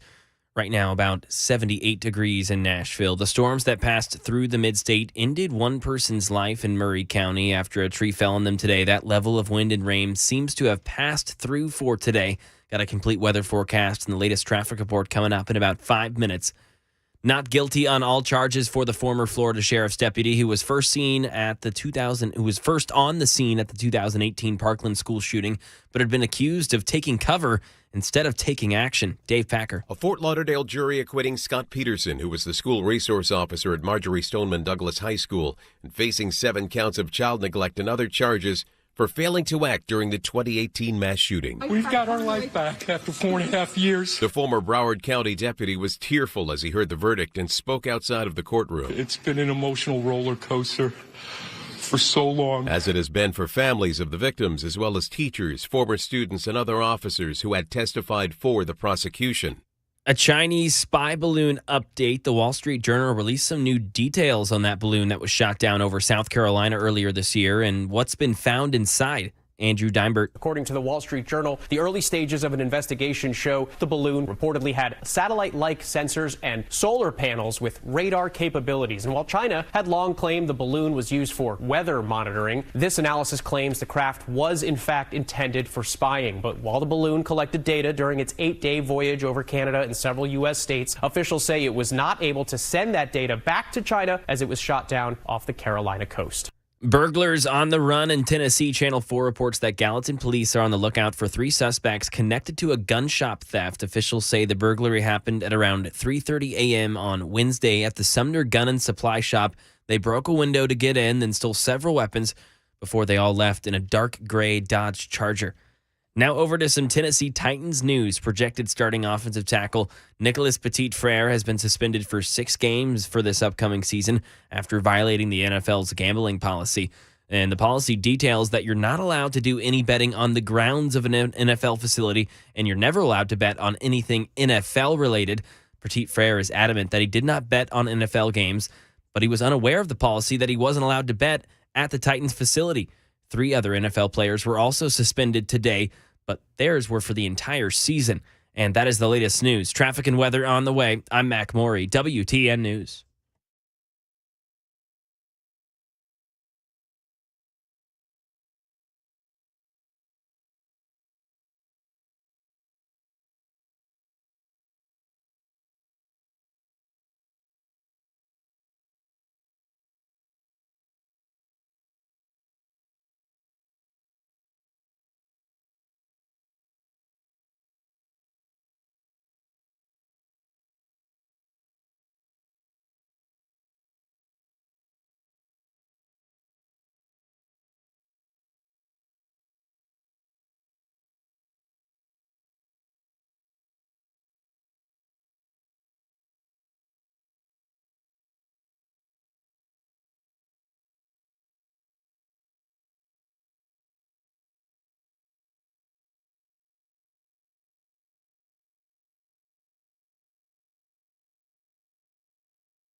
It is 7 minutes now past the hour of 5 o'clock on Super Talk 99.7. I am Brian Wilson, and for hour number 3 of the 4-hour extravaganza we call The Drive on this 29th day of June. We're about to run out of June. I mean, we're almost done with June. Yeah, what's tomorrow's the last day? 30th. Well, I need to give you a couple of programming notes while I have just a moment, and I appreciate your understanding of this. I'm going to be taking, will not be here tomorrow. Matt Murphy is going to come in and do my show. I think he's going to be down at the Bold Patriot Brew Pub. Yep. Thingamabob. And he's going to be doing his show down there. And then on Monday, Pamela Furr is going to be filling in while I take a week of long-planned vacation. And I got to tell you, I'm not going to spend a lot of time talking about this, but just as many people have I have talked about it from time to time. For about 45, 50 days now, I've been struggling through a tremendously difficult case of shingles, which is it is a really difficult thing to endure. And I'm hoping to take a few days off and go to the therapeutic mountains of the land of enchantment, New Mexico, and spend a few days at altitude and see if I can sort of get some fresh air and a lot of rest and knock this thing out of its last days of misery. Boy, I'm telling you, most of these cases are like 2-3 weeks, but of course I would get the one that lasts several months, one of those things. So started Mother's Day. Wow. That's how long I've been dealing with this. And so I don't like to talk about personal things with regard to this, but I do feel that I want you to know that because of the pain medications that they give you, I have to sort of time the pain medication so that I'm not goofy when I hit air at 3 o'clock, because goofy radio, well, there's a lot of goofy radio out there anyway, and I don't want to be even among the goofiest, but the medicine really would make me sort of not clear-headed. And so I would have to time the meds so that I'd be in pain but clear-headed to do the show. And so that's been my life for the last several weeks now as we continue to struggle through this. But I do feel I can see the light through the tunnel. I think we're coming to the end of the long national nightmare, and having a good few days off during the holiday will be exactly what the doctor ordered. So please accept my apologies for my absence in advance, but understand, what's going on here. And then when I come back, man, we're buckling down. We're going to put our nose to the grindstone. We're going to push all the way to the fall and into the holiday season. And there are big things on the horizon here at Super Talk. So we'll talk about that more. Okay, today the big decision has to do with the Supreme Court. We've been telling you that there's a whole host of decisions out there. I think perhaps we'll have a big decision tomorrow. Well, it's almost certain we'll have a big decision from the High Court tomorrow. Will there be additional decisions released? We're not real sure yet, but one way or the other, today's decision had to do with affirmative action in college admissions, and it has been struck down by a 6-3 decision by the Supreme Court. Written by Chief Justice John Roberts, and here's what the story. Here's how the Wall Street Journal put it: the Supreme Court found it unconstitutional to consider race in university admissions. The 6-3 decision will force a reworking of admissions criteria throughout America's higher education, where for decades they have been using the affirmative action programs as a way to bring what they call diversity into the admissions process. Here's how it came down. The rulings. Let me get to that where we hear it. Here is the comment from John Roberts, who wrote the majority opinion. By the way, something he's been sort of itching to do for many years. Way back in I think it was 2003. I want to say it was, but it was back in the 2000s, early 2000s. It was Sandra Day O'Connor who wrote the last ruling on this kind of thing. And she actually predicted that in 25 years, we would no longer need the things that she was leaving in the law. Here's what Chief Justice John Roberts said: eliminating racial discrimination means eliminating all of it. He was joined by Justice Clarence Thomas, Samuel Alito, Neil Gorsuch, Brett Kavanaugh, and Amy Coney Barrett. So it was a true 6-3 conservative decision. The student must be treated based on his or her experiences as an individual and not on the basis of race. Many universities have gone far too long, have done just the opposite, he said. The court's 3 liberals did dissent. Society is not and has never been colorblind, said Justice Sonia Sotomayor, joined by Justices Elena Kagan and Ketanji Brown Jackson, the newest member of the High Court. And they wrote, the court ignores the dangerous consequences of an America where its leadership does not reflect the diversity of its people. Political reaction has been immediate and polarized.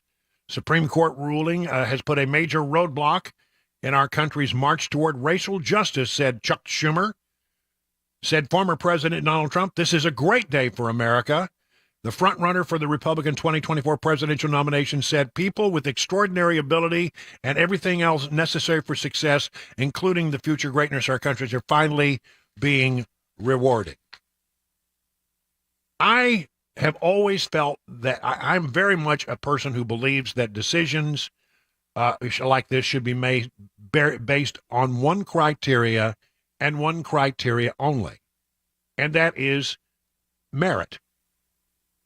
Do you merit an opportunity to go to a higher university, a higher learning, a college, a university? And by the way, for most colleges, this is not really even a thing, because most colleges, don't have such a strict limit on the number of seats that they can offer, because they're, Harvard. Everybody wants to go to Harvard, but there's only so many seats. Compare and contrast that to a major land-grant university and somewhere in the South, and it's just they've got enough people. There's not such a demand for seats that they can't meet some of the needs here. But in some of the big high-demand universities, this will be a thing. There's no doubt about it. But I believe in that you really, honestly, it ought to only be about one thing and one thing only, and that's merit. Because if you look at this, what the Constitution says, and that ought to be our guide for determining what is constitutional, don't you agree? We look at what the Constitution says, and it says that all men are created equal. Now, has it always been perfect? No. Something that Clarence Thomas is very willing to point out. His sort of a concurring opinion is rarely worth reading. This is from the Daily Wire, having been born into poverty in the Deep South during the Jim Crow era, Thomas has a poignant and powerful perspective on the issue. In the opinion released Thursday, he pulled no punches. Quote, the great failure of this country was slavery and its progeny. And the tragic failure of this court was its misinterpretation of the Reconstruction Amendments, as Justice Harlan predicted in Plessy versus Ferguson.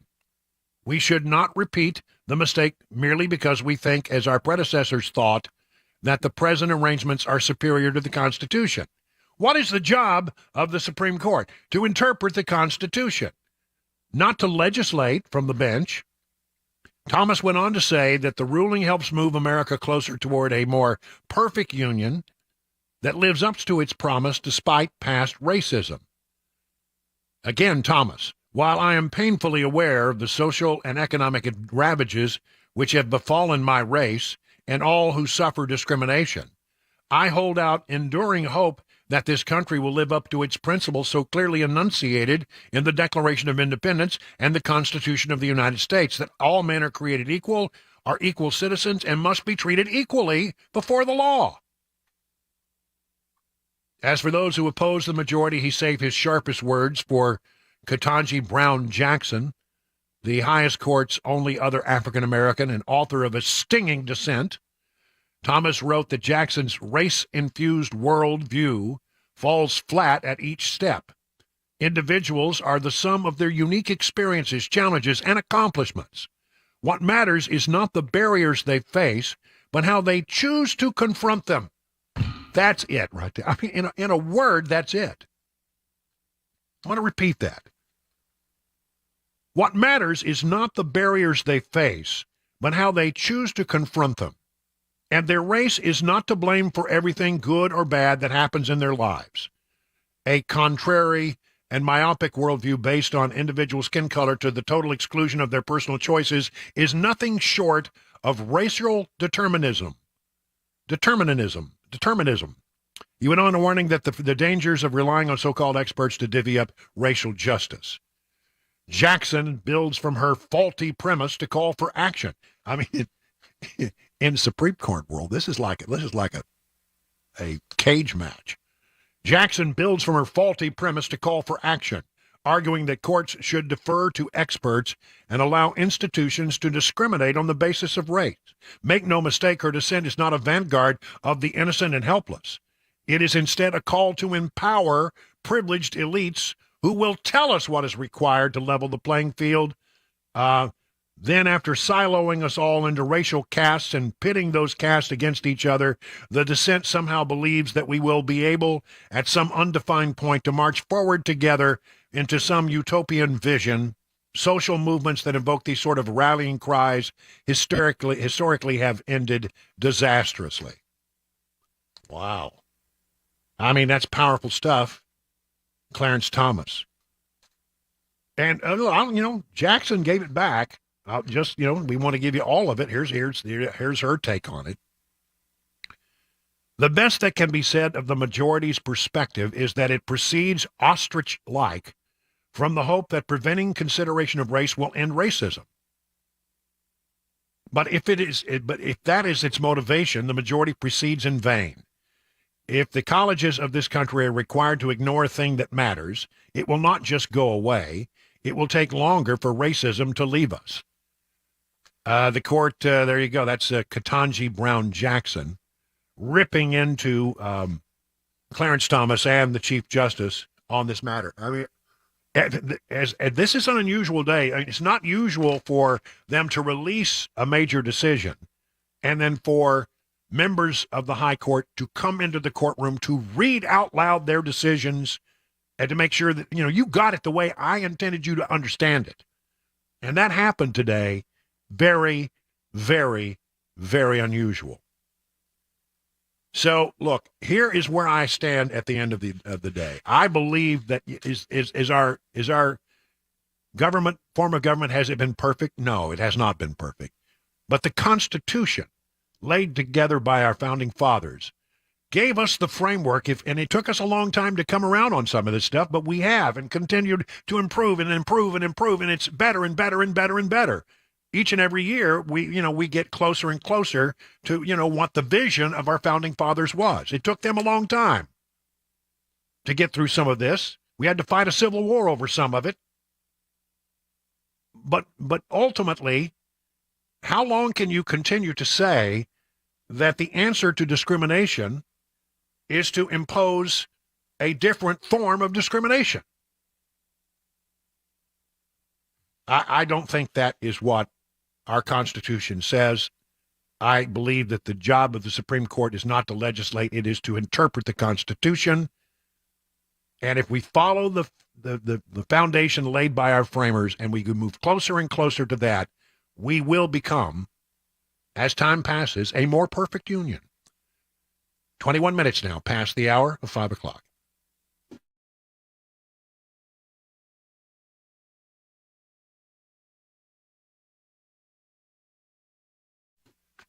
Let me talk about Busy Bee. Busy Bee, if you have turned on your air conditioner and you find that it's just not getting the job done, not cooling things off like you want, well, why don't you give them a call at this number, 775-7833. They'll buzz over to your hive and get you back in some cool air. That's what you need, right? Now, maybe it's an easy fix, and most times it is. Sometimes, though, these systems have been running for 20 years or more, and it's time to replace them. And you're not going to find a better place to find a replacement deal for HVAC or plumbing than to visit the folks at Busy Bee. You might want to become a member of the Beehive Club. I sure am. I think it's a good deal, $99. That's where it starts. You get 3 thorough maintenance services, one aimed at your heating, one aimed at your cooling, one aimed at your plumbing. No overtime charges 24/7, 10% off all repairs. Busy Bee Plumbing, Heating, and Cooling is your official Rude Pro partner. For satisfaction guaranteed, call Busy Bee Plumbing, Heating, and Cooling at 775-7833. That's 615-775-7833. Online at busybeehvac.com.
A Tennessee teen has charges filed against them after a 12-year-old girl allegedly shot herself in the head. Florida SRO found not guilty of negligence, and a famous rapper also found not guilty after chaos ensued at a concert of theirs. I'll have details at 5:30. I'm Mac Morey right here on Super Talk 99.7 WTN.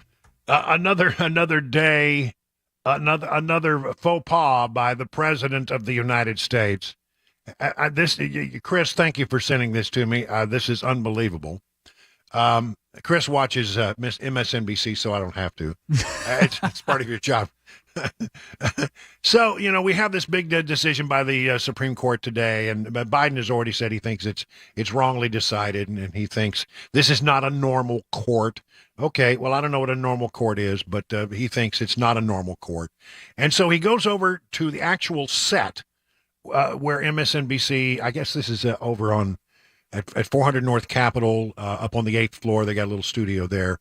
And he goes over there and he's doing an interview in which he is reacting to the Supreme Court's decision, right? And so after about, he's talking, who's the host? Nicole Wallace. Yeah. Nicole Wallace is doing and it's softball stuff. Nobody, there's time. Give me 20 minutes with the President of the United States. I got about 100 questions I'd like to ask. But, this is all pretty easy stuff. They knew that he's going to be treated pretty lightly. So he does about 20 minutes of softball questions. And then, as often happens, that segment, well, thank you, Mr. President, so much for joining us here. We're going to have analysis on what the president just said in just a moment. But as she started to go into her tease, Biden just stands up and walks out of the room, walks behind the host. Her. And it seems to be ambling aimlessly around the studio. She just keeps on talking. What on earth is Joe Biden doing? It's live TV. You sit in the chair, you smile at the pretty lady, you stay until they come to get you. It's not that hard. Although I must tell you that happened to me a lot over the years. And when you'd start to wrap up, you're doing an interview, right? And people are sitting around a table or around a set.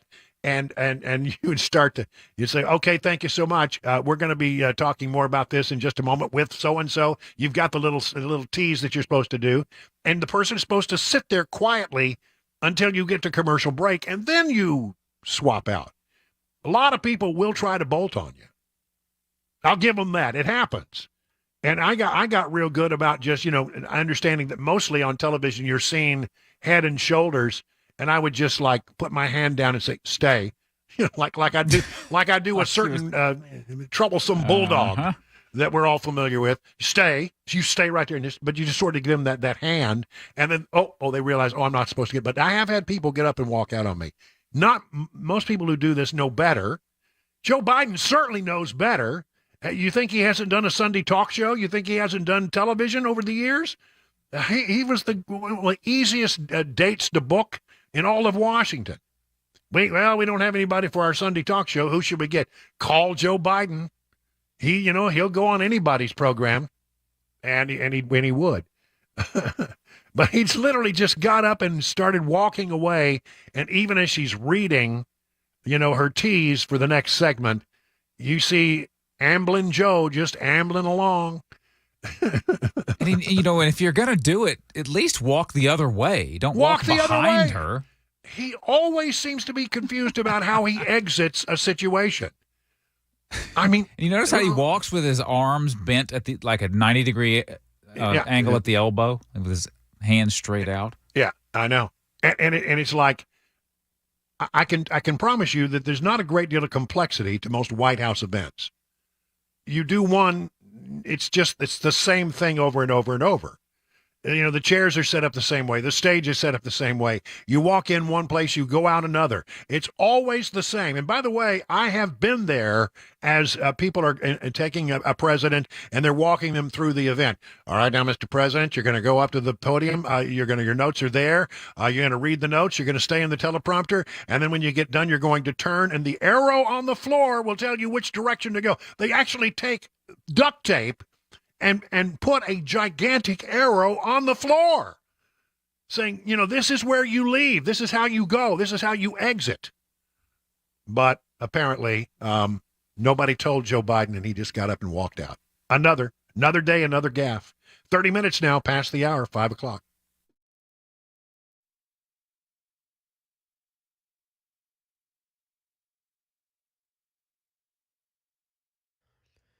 "30 minutes after the hour of 5 o'clock, I'm Mac Maury with your top stories.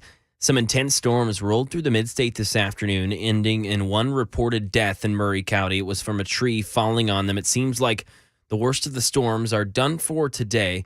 Get ready for more extreme heat and even more humidity tomorrow and into this weekend. Complete weather forecast and the latest traffic report coming up. Charges filed against a Tennessee teen. Channel 4 says that a 12-year-old girl was critically injured after getting shot in the head at a Nashville apartment complex earlier this morning. The girl was holding a 9mm handgun when a single shot was fired. 5 juveniles in total were inside of the apartment when this happened.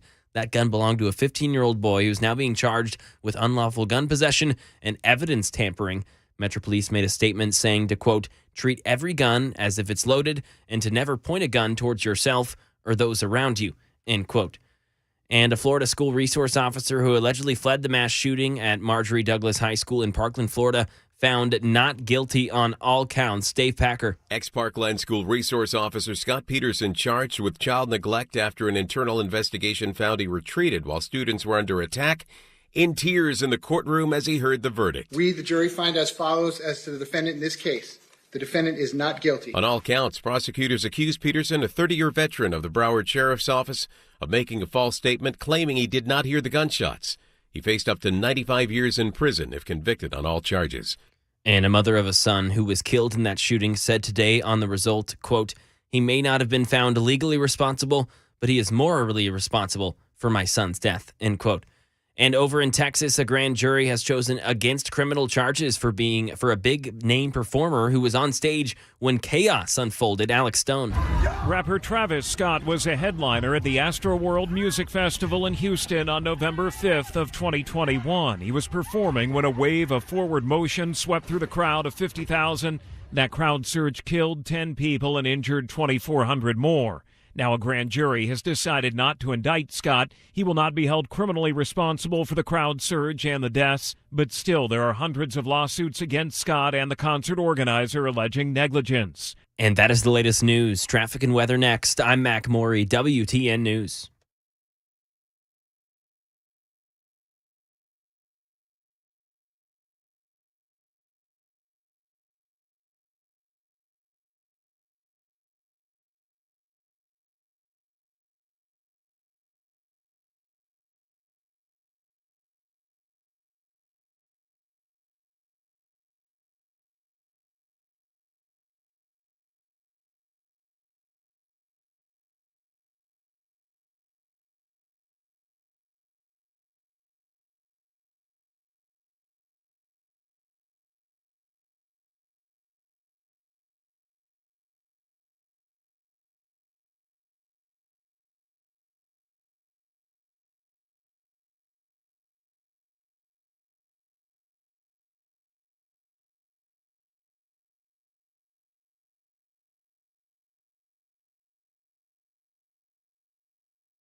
Let me tell you about the folks over at Stoltzco.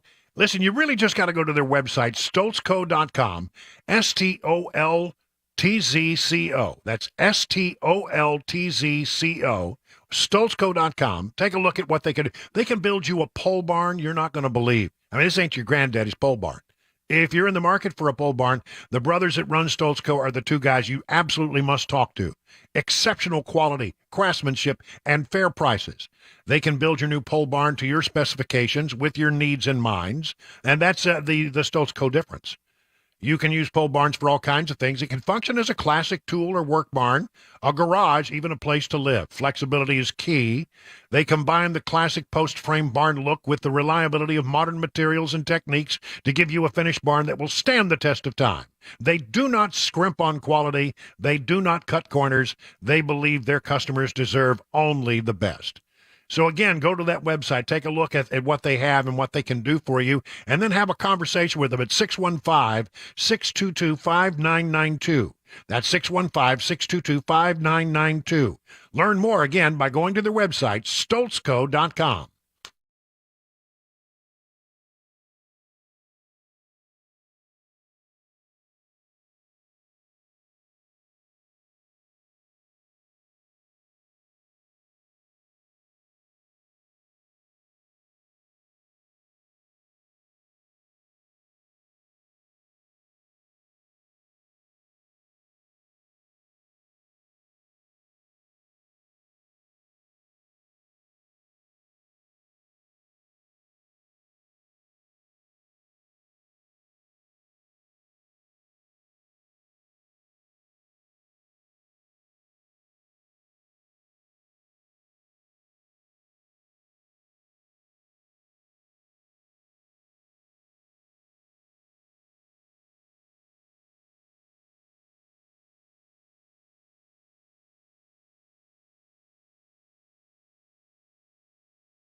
38 minutes now past the hour of 5 o'clock on Super Talk 99.7.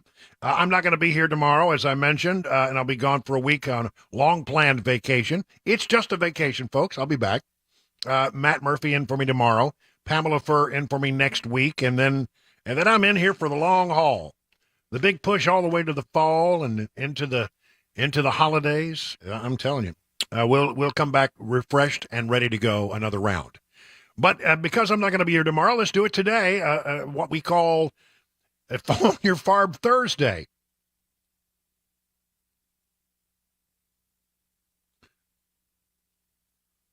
You know how this all works. We get you to climb up on our $100,000.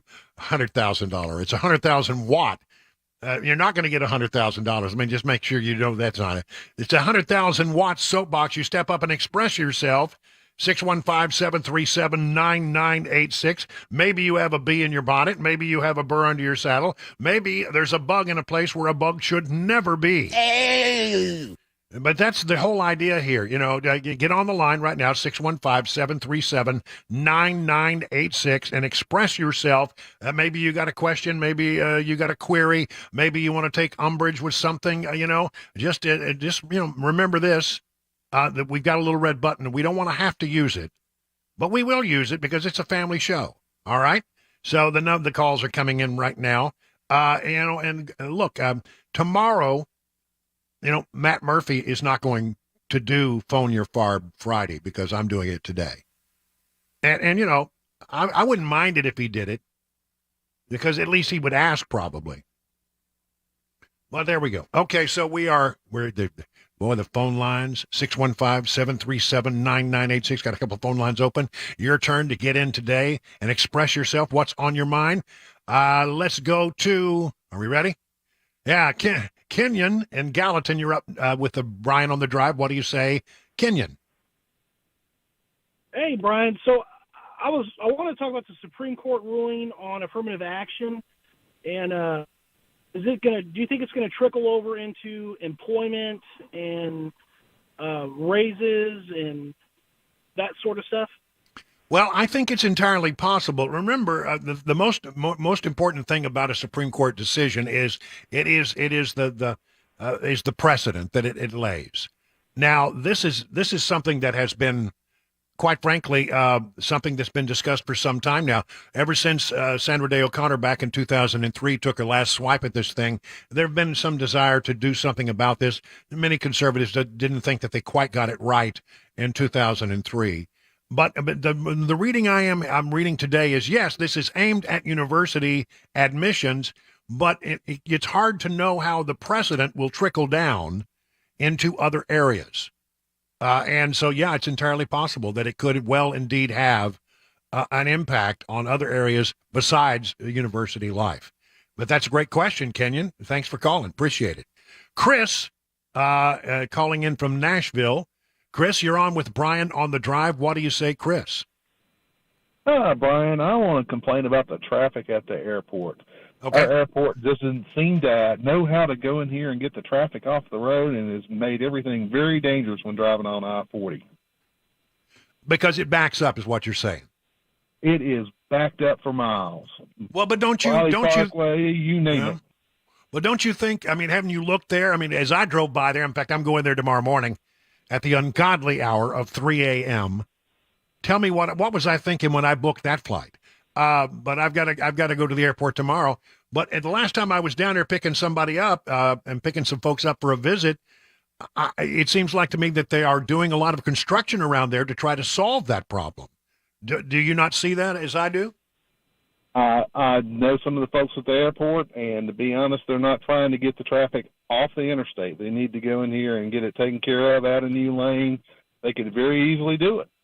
All right. Well, okay. Duly noted, man. Chris, thanks so much for the call. 615-737-9986.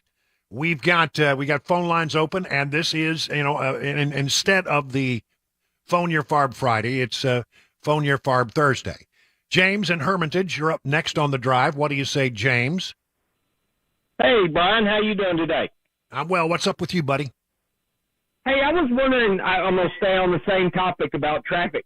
on 24 where you're heading out, and they got these new, supposed to tell you which lane to be in signs. Have you seen those? I don't travel that route often, but I have seen stories about it, yes. Okay, well, they just started getting these things working after all millions of hard-earned dollars have went into it. So now they all say 70 miles an hour in a big lit-up sign on the right-hand side, even in zones that are not 70 miles per hour. Yeah. You don't think it's working the way it was supposed to work? Well, all the interstates in Nashville progressively get to 70 miles per hour. It's 55, and then it's 65, and then you get to 70 on the outskirts of town in the less congested areas. Right. Not that anybody pays attention to that anyway. But, it's just one of those things. You're advertising 70 miles per hour. But you can't do it, yeah. Not legally. All right, you have a good one. Hey, listen, James, I would like to see that thing work out because I think there are some innovative things that can be done, by the way, to make the traffic situation a little better. They may need a little time to work out all the bugs on this one. Let's give them a little time. I'm willing to give them a little time. How about John in Kentucky? John, you're on with Brian in the drive. What do you say, John? Yes, sir. I'd like to thank you for mentioning Mark Levin occasionally. Nobody else does that, and he's one of the main guys on WTN, which is one of the main reasons I listened to him until you came, and now I listen to you too. Well, thank you very much. To put me in that company, I consider that quite the compliment, but I appreciate it. I realize that, and I also like to say something about the other Supreme Court decision they made yesterday that they didn't do too good on. Yeah, go ahead. And that was the one about the legislatures in the state deciding what the election rules would be, and they basically ignored the Constitution and said it was okay for what North Carolina did in the last election. They let other people other than the legislatures change the rules and regulations. Yeah. I was a little surprised by that one because I thought it was probably they would back up the idea that it is up to the state legislatures to determine how state elections are run. That seems to be a very constitutional concept in my mind, but no, they didn't find that was the case. I think they found that there was too much gerrymandering going on, but I don't know. We'll watch it and see what happens, but yeah, that was a bit of a disappointment. I agree with you on that. Let's go, same topic, David in Columbia on the Supreme Court. What's up with you, David? What do you think, Dave? Quick question. Okay. Why don't they just take the race off of the college application? Well, I think it should come across blind, and I think some colleges have actually have experimented with that. Just say, okay, here is let's look at this person's opportunity. Now, one of the things that can happen still under this Supreme Court ruling is you can come to the university and say, I am an African American individual. It has shaped my view of the world in such a way that I feel like this opportunity is something, and you can bring it up on your own as something that you have worked hard to work within the strictures of the law, and you can make the case yourself. There's nothing that stops you from doing that. But I sort of like the idea. Just put the applications in a big folder. Give me last names and first initials. It goes to the committee making the decision about who gets admitted, who doesn't. Don't tell me your sex. Don't tell me your race. Just show me why you should be allowed to come to this university. That's a pretty good idea, actually. I think it should be that line. How about let's see how much time I got. How about Cecil? Is our old friend Cecil in Smyrna. Cecil, what's up with you today, buddy? What's on your mind? Oh, yes, sir, man. I just just like to give a shout out to you mentioned a while back the great one, Mark Levin, how he just breaks this thing down. The Supreme Court, they just totally they want to be accepted by mainstream media. So, it's just like Clarence Thomas is by itself, with the other two that's supporting him. But there's nothing. The Constitution is basically just being thrown out of the window. I remember when Hillary Clinton was in a debate with Donald Trump, and they was talking about the Constitution. She said that she believed the Constitution was a living was basically something that evolved with time. A And it living, seems like breathing document. Yeah, the Democrats That's all right. believe that. Right.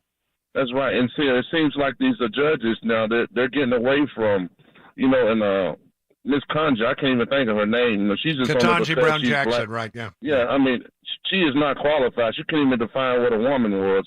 How in the world can you be on the Supreme Court, can't define what a woman was? Whatever happened to following the Constitution or something that's led this nation for all these hundreds of years right here, man? It's just totally sad.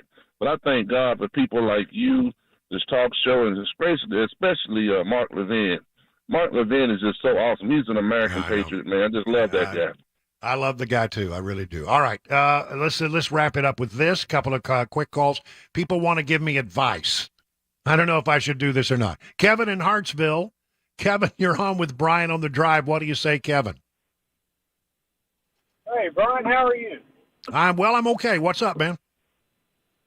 I just want to talk to you about, I feel your pain on the shingles thing. Oh, I know, man. I had that some years back. It was like my parting gift from Iraq when we were just coming home. Oh, no. We had to load our own planes, and I thought, I just pulled a muscle throwing, 150 duffel bags. Kevin, that's exactly what I thought happened. That's exactly what I thought happened. I'd been out working in the yard, and I thought I pulled a muscle. And then, then about 2 or 3 days later, you get the rash, and you realize this isn't what I thought it was. But you're right about that. And then it itches, but you scratch it, burns like fire. Yeah, I don't know. It's an ugly, ugly thing. All right, Carrie had the same thing. She wanted to give me a little advice on that as well. Carrie, hello. You're on with Brian. You're on the drive. Hi, Brian. Wanted to call and tell you I miss you in the morning and a couple of other things. I did want you to know, and I know you know this, that they do have vaccines for the shingles. Yep. I wish you had gotten that. And I also wanted to wish Cabana wife and yourself a very happy 4th and wish you well on your vacation. Well, thank you very much. I was aware of the vaccine, and here's my take on it.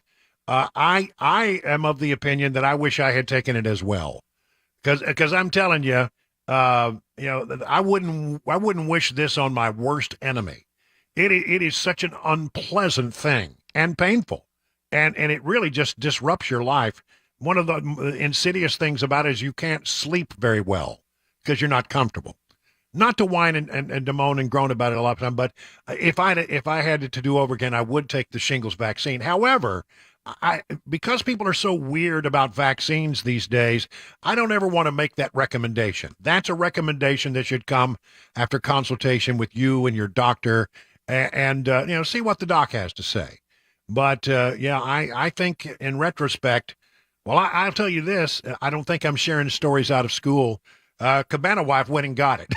She looked at what I was going through and she said, I ain't having no part of that mess. And so she went ahead and got the vaccine. Other people have told me they're going to get it, but I don't want to make that recommendation because I'm not a medical professional. And let's have that be between you and your doctor. 51 minutes now past the hour of 5 o'clock. Hi, I'm Paul Winkler. One of the things you hear me talk about frequently on my radio show that has been going for over 20 years in the Nashville market is that annuity sales are not necessarily a great thing for the end investor. Now, if you go to an investment firm, a lot of times you'll get that. The first thing that they recommend, an annuity. Banks and investment firms recommend these for one really good reason. And many times that reason isn't the best thing for you. It's commissions. It's a huge moneymaker for the investing industry. This is why I think it's so important that when you work with an investment advisor, that they not be paid on commission. It creates a huge conflict because it creates an incentive to sell you things that may not be in your best interest. If you want to learn more about our approach to investing and financial planning, go to paulwinkler.com and set up a free 15-minute phone call. We don't do anything on commissions. Or you can call 615-851-1950.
So how are you faring in this rough and tumble market? The experts at Beacon Capital Management understand it can be a little scary, but here's the thing.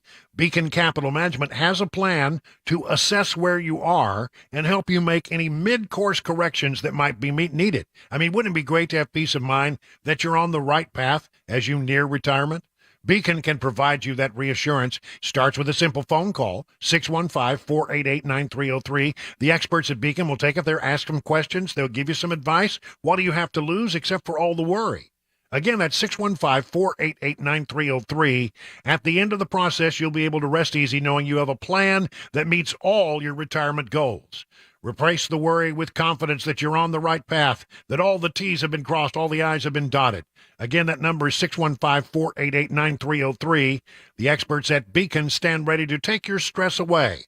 Learn more at askbeaconnow.com.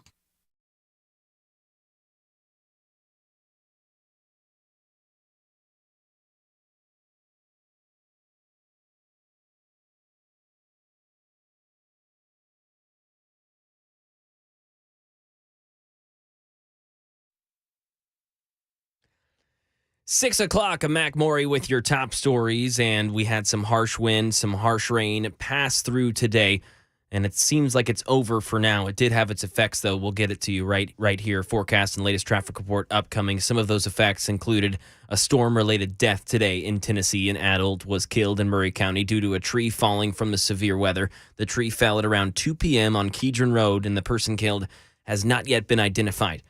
TCAP scores. The Tennessee Department of Education has released this year's TCAP scores, and it looks to be positive results. In English language arts, 38% of students scored proficiently, which is about 2% better than last year. Math had 34%, and science 43% of students scoring proficiently, which are both a 3% improvement. And social studies stayed the same year to year, with 43% of students in that proficient category. And with little time to go before they recess, the U.S. Supreme Court today gutted the use of affirmative action in college admissions. In a 6-3 opinion, the U.S. Supreme Court said admissions programs at Harvard and the University of North Carolina employ race in a negative manner, involve racial stereotyping, and lack meaningful endpoints. The decision said the court has never permitted admissions programs to work in that way. Students for Fair Admissions, which brought the case, called the opinion the beginning of the restoration of the colorblind legal covenant that binds the nation. In dissent, Justice Sotomayor said the decision rolls back decades of momentous progress and entrenches racial inequality in education.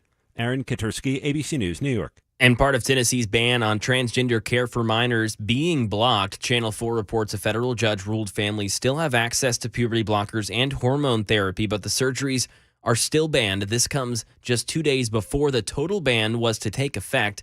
Groups are suing bans like this in states all across the nation, leading Tennessee lawmakers to say the state will appeal all the way to the U.S. Supreme Court if necessary to enact the total ban.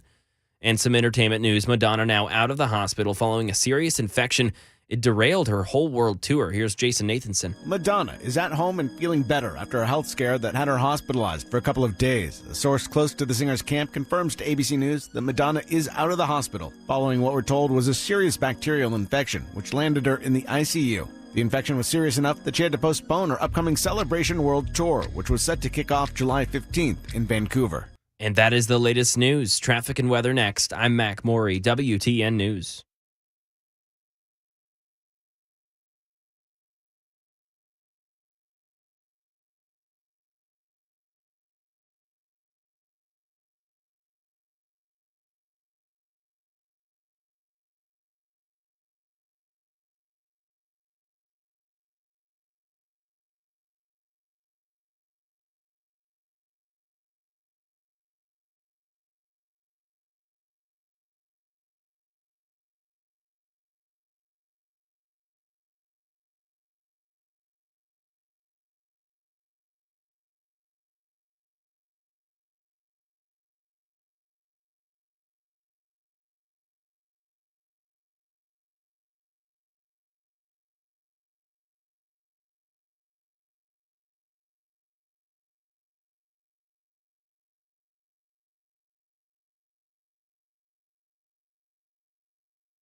Well, good evening, everyone. It is 7 minutes. Let's call it 8 minutes past the hour of 6 o'clock on Super Talk.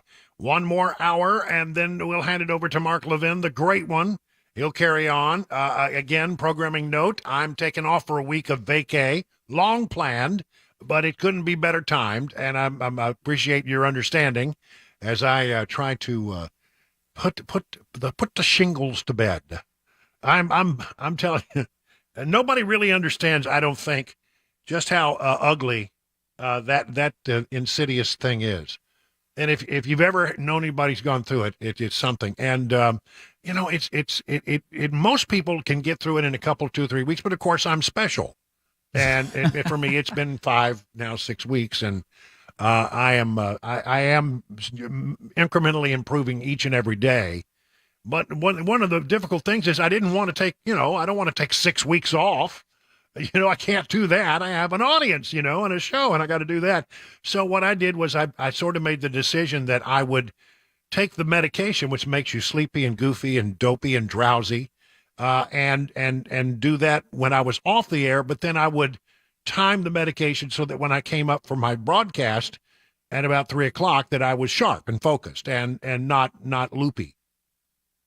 No more loopy than normal. Let's put it that way. Yeah, sure. Yeah. And so, I did that, and that was the good news is I wasn't loopy. The bad news is through most of every show that I've done for the last 5 or 6 weeks, I've been in a lot of pain. And that's just one of the things. And not to whine, not to complain, not to moan, but it is a thing. And I'm really looking forward to a few days off. I know you won't hold that against me, and so when I come back, I'll be rested. I think I'll be through it. I think by then I should be done. Fingers crossed. Man, I'm hoping. All right, so again, no more talk about that. I hope to never raise it again. I want to talk a little bit about Hunter Biden and the more information that we're learning about this investigation and the whistleblowers. As you know, there have been some FBI and IRS whistleblowers who have come forward and who have said, you know what, we were trying to conduct an investigation and we were getting close to things like, occasionally we thought we might actually find out who the big guy was. At one point we thought, these messages where they refer to, well, me and Dad are sitting here and we're not too happy with you. We want to know where our money is. And they said, if you don't give us our money, we're not going to be very happy. Let's not let this thing spiral out of control. I'm paraphrasing. But this is the kind of messages they were sending to foreign nationals. And then as soon as they would send the message, then, $5 million would drop into somebody's account. $10 million drop into somebody's account. And there's a lot of stuff here. Now, as we go through this, you're going to hear some things that are going to make you want to throw things at the radio. Because one of the whistleblowers sat down with Bret Baier yesterday to talk about how difficult it has been to conduct an investigation when you have the Department of Justice and key prosecutors working against you at every turn. This is from a special report yesterday. Gary Shapley is the name of the IRS whistleblower speaking to Bret Baier on Fox. You were clearly prevented. You felt it, you documented it, you knew it. Yeah, that's correct. And throughout the investigation, I was documenting various issues as they arose, and to include the search warrants that weren't allowed to be done. What happened with that? Well, hold on. Before we go on, he took meticulous notes, contemporaneous notes. You go into a meeting and we got this search warrant that we want to run to get to the bottom of this thing to find out once and for all whether our former vice president, now president of the United States, is a crook. And they were told, no, we can't do that. But they were keeping notes of each and every time that they were turned down. So they have a meticulous record. Between April and June of 2020, we drafted an affidavit to execute search warrant in a couple different locations. And the prosecutors at the time stated that probable cause had been achieved. That means, in other words, we brought the evidence that here's why we think that there's something to be found at this location A, this location B, this location C. We need to go after this stuff. And so they said, well, okay, you've made a good case saying that you have, probable cause. and then things would just fall apart. But as we moved closer to the election, it just seemed like they kept putting it on the back burner, and they eventually didn't allow us to do that search warrant, even though the legal requirements to execute that search warrant were met. Transitioning into another search warrant was on a storage unit in Northern Virginia. Now, it's Northern Virginia, just across the river from Washington, D.C., Northern Virginia, Fairfax County. They believed there were documents in a storage unit. And so they felt like the documents and all that information was going to be very helpful to their case. And so they once again come back and say, here is our request for a search warrant, and here's our due diligence, and here's why we think this is important. And during the day of action on December 8th of 2020, we got updated information that said that records were in that location that were, that would be evidence in this particular investigation. Well, that sounds promising, doesn't it? And the prosecutors initially were supportive of it, and an affidavit was drafted the night of December 8th, 2020, to go forward for approval. All right, everything's on the ball here. We're going to go after, we get them documents. That could be very helpful to our case. Eventually, the prosecutors decided they didn't support it, so what? I called U.S. Attorney David Weiss with my senior executive on the... Now, this is the guy in charge in Delaware. He's the big kahuna who Merrick Garland says has the authority to investigate wherever and any direction he wants to go. Remember, he's the big guy in charge of this investigation. Phone, and we said, we needed to execute this search warrant. He responded that the prosecutors didn't want to, and I asked if in 30 days, if that storage unit wasn't accessed, and that was the deadline for the document request that was served on that day, then we can execute the search warrant, and he agreed to that. In other words, they're saying, we'll watch it for 30 days. If nobody goes in there at the end of 30 days, which is the end of our search warrant, well, then can we go in? And he said, initially, he said yes. Oh, but wait. And no sooner had gotten off the phone with David Weiss had we learned that the prosecutors were informing defense counsel of that storage unit and the evidence that existed there. What? Why in the world would you do that? Why would you say we're looking at a storage unit and we're going to go in there in 30 days and we're going to watch this thing like a hawk to see what goes in and what goes out, and somebody notifies the opposing counsel? Hey, I don't know why, but they want to run a search warrant on this storage unit over in Northern Virginia. Well, after that, it's all too late. Now they have the opportunity to go in and pull out anything that they don't want you to see. So it completely ruined our chance to access those unfettered. And you believed what was in there was crucial to the case? Yes, we believe so, but we'll never know now because we weren't allowed to access it. And just to be clear, the prosecutors told the defense and suddenly it wasn't there? Yeah, we never accessed that. We don't know if they ever turned over the documents that were in that location. So we eventually did a day of action where we were approaching the subject and several other witnesses. We had a plan of how we were going to approach Hunter Biden that morning, and ultimately we found out that the night before, I was told the FBI headquarters contacted Secret Service and the transition team and told them of the pending action the next day. Hold on a minute. So you're going to do a day of action. Okay, you feel like, okay, we've got enough evidence. Let's do what we call, let's go in and ruffle some feathers. Let's go make some arrests. Let's go talk to Hunter Biden. Let's pull him aside and make sure that he can't make any phone calls while we're asking him questions. And then we'll make a run over here and we'll get to his business partner and we'll ask him some questions. And they don't have a chance to get their story straight. And then you find out what everybody thinks the story is. And then, you compare and contrast the notes and say, well, here's what I was told by this person. Here's what I was told by this person. Well, they never got a chance to do that because, unbelievably, the prosecutors once again tipped off everybody around it. They tipped off the Secret Service detail that works to cover the president of the United States or incoming presidents, or Hunter Biden in this particular case, who was a family member under Secret Service detail at that point, and just said, look, we're going to tell everybody about everything you're going to do so that when you get there, there'll be nothing for you to find. So ultimately, I don't know how it affected the witnesses, but there was clear opportunity for them to be tipped off before we even approached them. Wow. And just to be told, get back to this whole thing, about, Dad is here with me and we're waiting on your phone call. One of the things that the investigators wanted to do was to go into that WhatsApp message that they got all this information from and find out where the geolocation of that message was. In other words, there is metadata inside of that text message that will tell you from where exactly the message was sent. Where was that phone when they sent that message?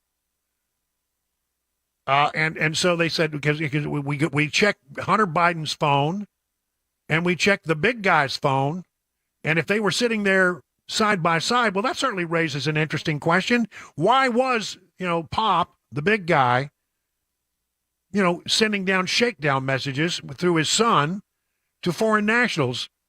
Be ashamed something happened. Well, they were told they could not do that.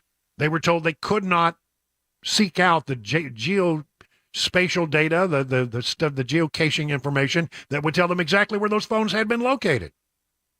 The GPS data. So, this thing is starting to smell pretty rotten. This story from the Daily Caller. Republican Kentucky Representative James Comer, chairman of the House Oversight Committee, alleges that the Biden family has taken more than $40 million from foreign entities, talking yesterday saying he believes that the President of the United States, Joe Biden, is compromised.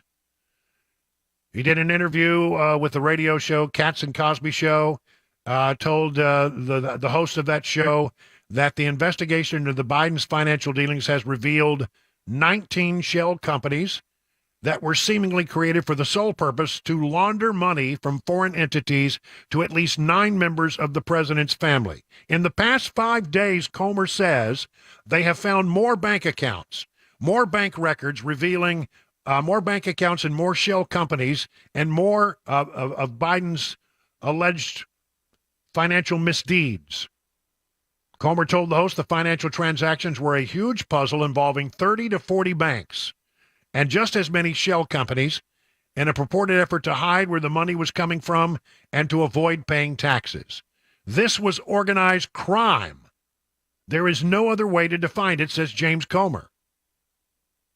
When one of the hosts voiced concern over the American policy being influenced by these alleged financial transactions, Comer indicated there were 6 specific policy decisions, 4 of which were made during Joe Biden's presidency, that make no sense as to why they were made unless the president is somehow compromised. Well, I want to know what those are. The transactions could exceed $40 million. Comer further alleged that Biden, by taking money, had been asked to help the Chinese buy interest in an American energy to include natural gas drilling, farmland, as well as manufacturing in American defense equipment. The Department of Justice under Merrick Garland has blocked and obstructed every credible investigation into Biden corruption, so that I don't think that under any circumstances we should give Merrick Garland the authority to pick up one person. Comer reminded the host don't have to report to anyone. Comer argued the House Oversight Committee, where he serves as chair, can effectively investigate the case and produce the facts for the American people. In other words, what he's saying there is he's saying, I don't think we should have a special prosecutor at this point, not if it's going to be chosen by Merrick Garland. He's right, though. The House Oversight Committee does have the ability to get at the bottom of this. And while I understand a lot of people are very frustrated, and feel like, well, the fix is in, there's a couple of things that could change that. And I'll get to those in just a moment. Right now, 22 minutes past the hour of 6 o'clock on Super Talk.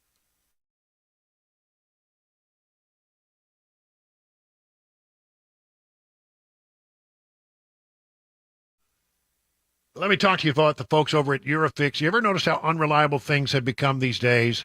Like when someone tells you it'll be ready at 4 p.m., and then you get there at 4 p.m., and guess what? Yeah, that's right. It's not ready. People are really tired of that kind of stuff. If you've had it with unreliable vehicle repair shops, come to Eurofix. Eurofix turns unreliable into reliable, and Eurofix has your vehicle ready when it's really supposed to be ready, so you don't stand around and wait for your vehicle to come off the line. It'll be there. Eurofix repairs all European cars with quality that beats the dealer and without dealer pricing. That's because dealer repair shops are designed to pay for virtually all of a dealership's overhead, and that can be a lot of money. Why would you want to pay for that? At Eurofix, reliable means a 3-year nationwide warranty plus a free loaner car with every repair appointment. Make sure you call ahead because loaner cars are very popular. If you're tired of unreliable repair shops, come to where it is reliable. Eurofix, family-owned for some 24 years. Call this number, 844-EUROFIX, or visit myeurofix.com. That's myeurofix.com.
So you've been hearing from some of the whistleblowers, and you've been hearing that, how they got, every time they got close, somehow the thing would get boogered up and they wouldn't be able to proceed with their investigation, or somebody got tipped off that something was pending. I mean, it really, it's maddening is what it is. And I think it's against the law. And I'd like to know more about how these decisions happened. How did things slip through the cracks so that every time they got close to something, it seemed that Hunter Biden and his team or the Secret Service or somebody was tipped off? And you may say, well, this is how it works, Brian. This is the way it is. You're never going to get justice. They're never going to come after Democrats. Well, there is one thing out there that might change this. I'm crossing my fingers on this one.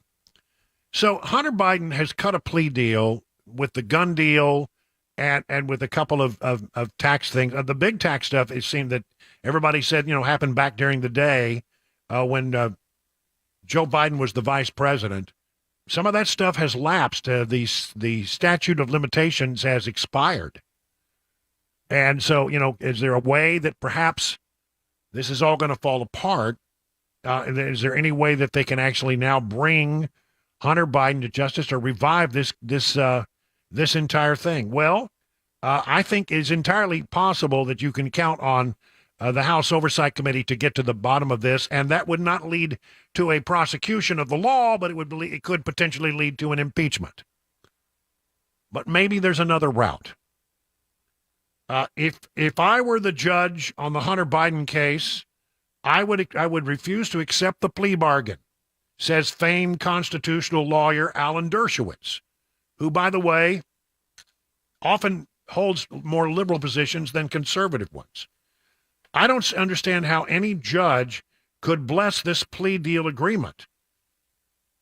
All this evidence of obstruction with the DOJ and the FBI wrongdoing has surfaced, says Senator Ron Johnson of Wisconsin.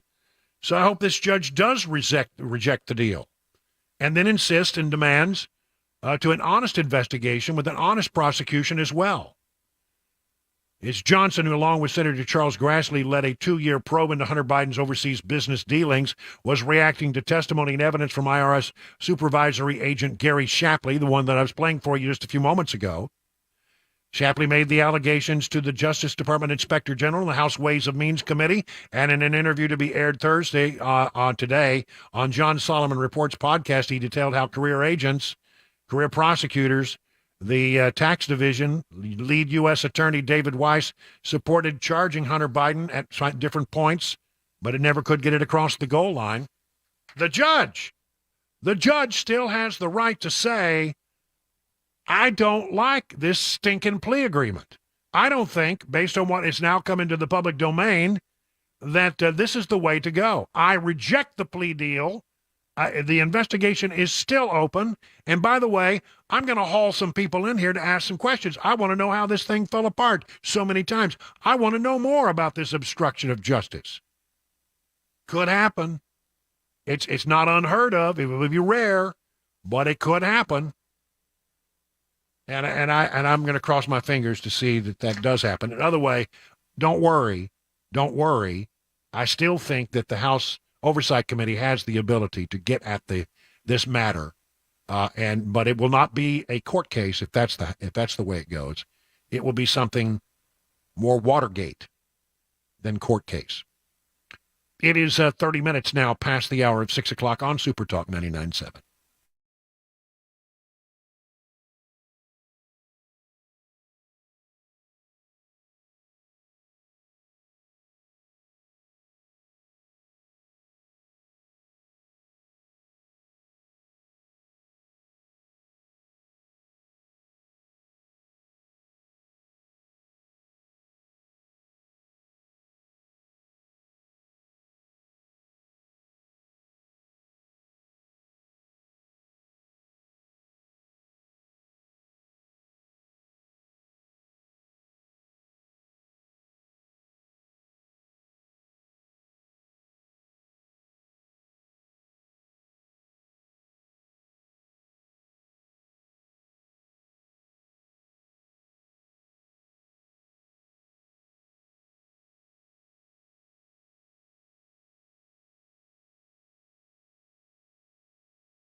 Let's talk about the Nashville Armory ranges. 2 locations for your convenience. The Nashville Armory at 4290 Kenilworth Drive in Nashville. There you have over 15,000 square feet, which combines retail, classrooms, and, of course, pistol and rifle-rated ranges, so you can learn to become proficient and stay that way. The second location, the Franklin Range at 390 Southwinds Drive.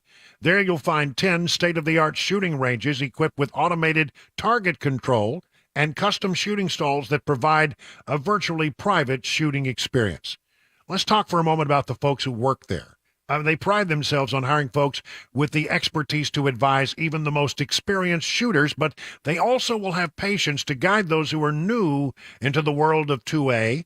No attitude, no pressure. You're going to like them. Gunsmithing back at the Nashville Range. If you're buying your first gun or adding for the collection, you'll find a wide selection of new and pre-owned firearms, suppressors, optics, apparel, shooting accessories. It's a place where you can buy, then go to train so you can become a really effective shot. Learn more, go to armoryranges.com. That's armoryranges.com. Please let them know that your friend and radio buddy Brian Wilson sent you.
It's 38 minutes now past the hour of 6 o'clock, about another 22 minutes or so. Then we'll do a little news. Then we'll get right back into Mark Levin.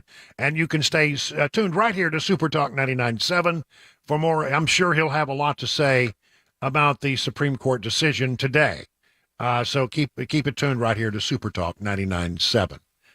You know, I have said when it comes to the upcoming presidential race, the 2024 presidential race, that I'm not exactly sure how it's all going to play out. But the one thing that I'm sort of willing to predict is that Joe Biden will not be the Democrat nominee. I mean, there was another example today of him wandering around aimlessly, doesn't seem to know what is going on around him. It's been every day, another gaffe, another day, another gaffe. I mean, they're just as predictable as the sun coming up in the east and setting in the west. Hush up, boy. I know. I'm sorry, Mr. President. Just the way it is. Come on, man. Now, I cannot help it. I mean, you are the one. You are the one who makes all the mistakes. It's very clear. I mean, this man has no business being the president of the United States. Mr. Wise Guy over here. Yeah, well, okay, I'll take that. I'll take that. But how you say, well, Brian, if you why is it that you feel so strongly that Joe Biden is not going to be the nominee for the Democrats? Well, I could be wrong. I'll give you that one. But I was reading Byron York, and he sort of summarized some of the thinking that I've been putting together. Let me just read you some of this stuff. Byron York is such a smart guy. WashingtonExaminer.com. Could Biden actually lose the Democrat race? A new Fox News poll asked Democrat voters which candidate, Joe Biden, Robert Kennedy Jr., Marianne Williamson, or an unnamed other, would they like to see as the Democrat presidential nominee. The results were 64% for Biden, 17% for Kennedy, 10% for Williamson, and another 10% for other, or none of the above, or don't know. Well, now, what does that tell you? I don't think anybody on the Democrat side of the equation truly believes that the answer to the question is RFK Jr., although I will say he has some interesting positions. Marianne Williamson, no, I don't think so. And when you add the fact that another 10% were for people who are none of the above or I don't know, listen, 64% is not a great number for a sitting president. But can he if he can keep a lid on Kennedy's support, which is not grown, he doesn't really seem to have anything to worry about right now.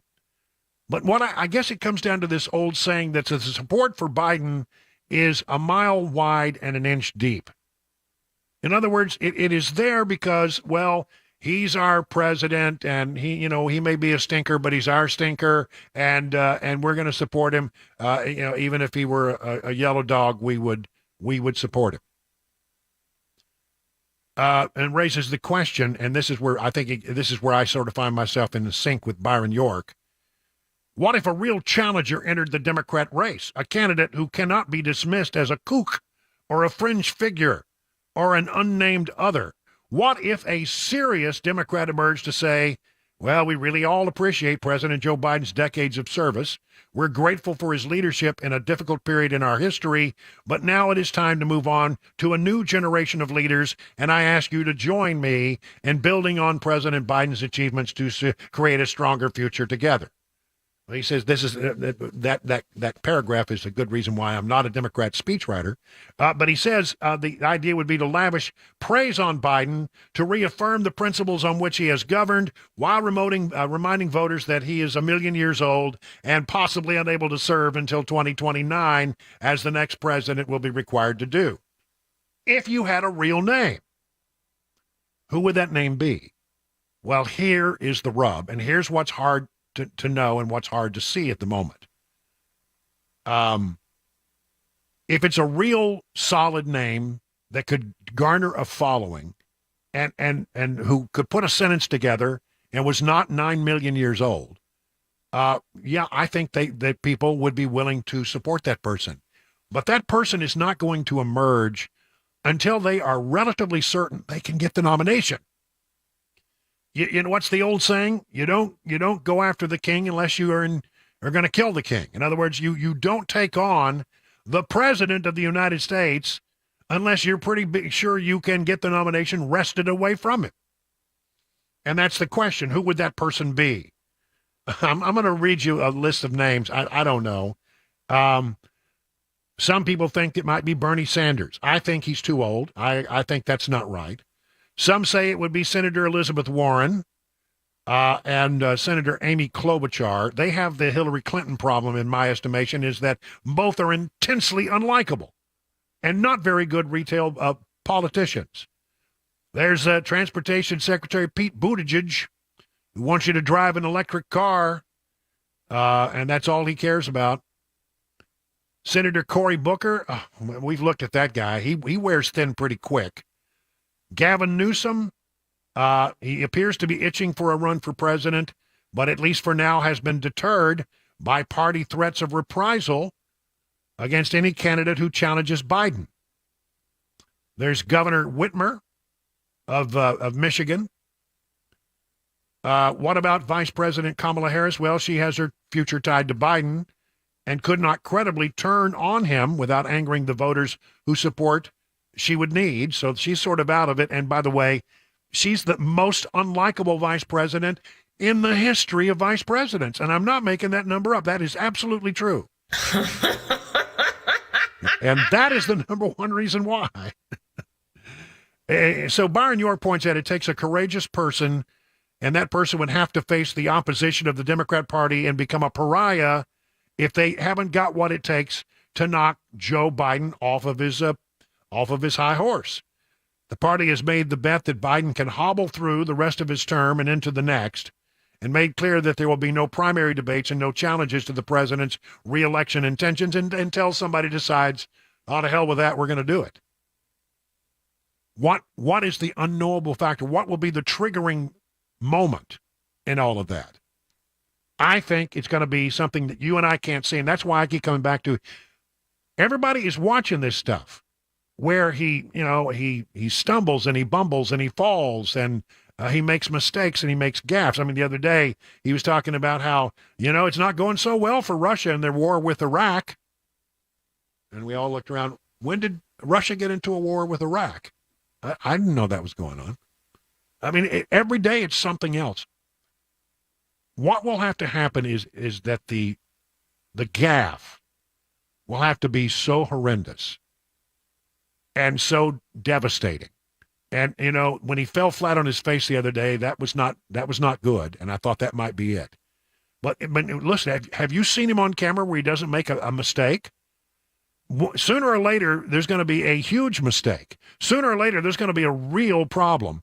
And it's going to be something that you cannot turn your head away from and ignore.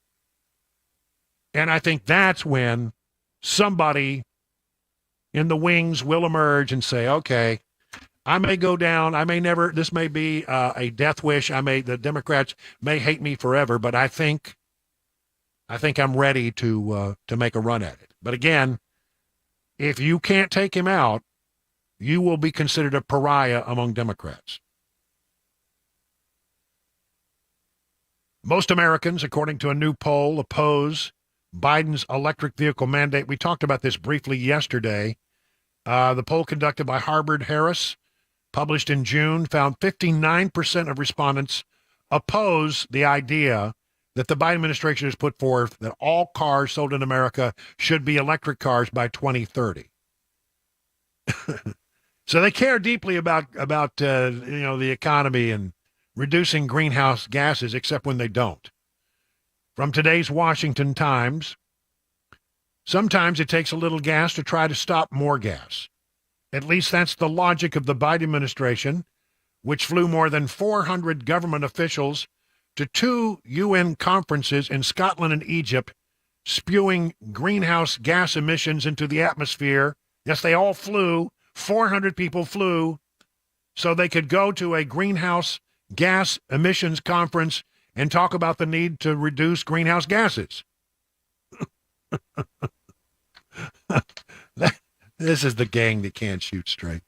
GAO was not able to calculate the exact carbon footprint of the U.S. delegation, though it did say the State Department employees flew from Washington, Egypt for last year's COP27, accounted for 85.7 metric tons. That's about running a lot of cars for a typical year's worth of gas. Again, they don't have much credibility out there. They say on one hand, we want you to drive clean cars, but could you not have booked a commercial flight? At least that way you're sharing the load. You probably haven't heard too much about this. I'll just mention it in passing.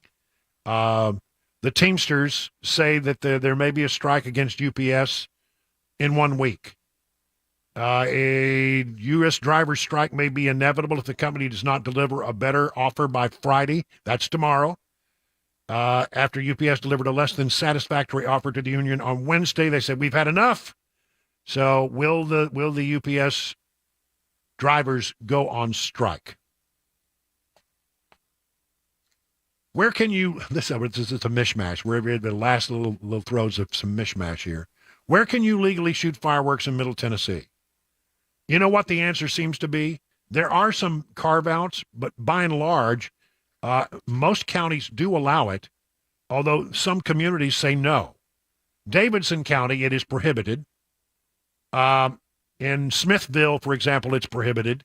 You can find little examples of where it's not, but by and large, I'll say I looked up Wilson County because I had more than a passing interest to say that. Williamson County has, very quickly, I know I'm running out of time. Generally allowed in the country. It's prohibited in Brentwood, prohibited in Franklin, Spring Hill only from noon to 11 on the 4th, and Thompson Station from the noon till about 10 p.m. Noon fireworks. No fun there. Wow, that's weird. Wilson County, generally allowed on personal property. Lebanon allowed, but from 10 a.m. to 10 p.m. Mount Juliet allowed, but not from 10 p.m. to 10 a.m. on the 5th. So there you go. By and large, if you get them, you can pop them. Shoot them if you got them. Shoot them if you got them. That's right. Are we good? Yep. Giant catfish found in Stewart County, 122 pounds. Just want to end on that. 50 minutes now past the hour of 6 o'clock on Super Talk.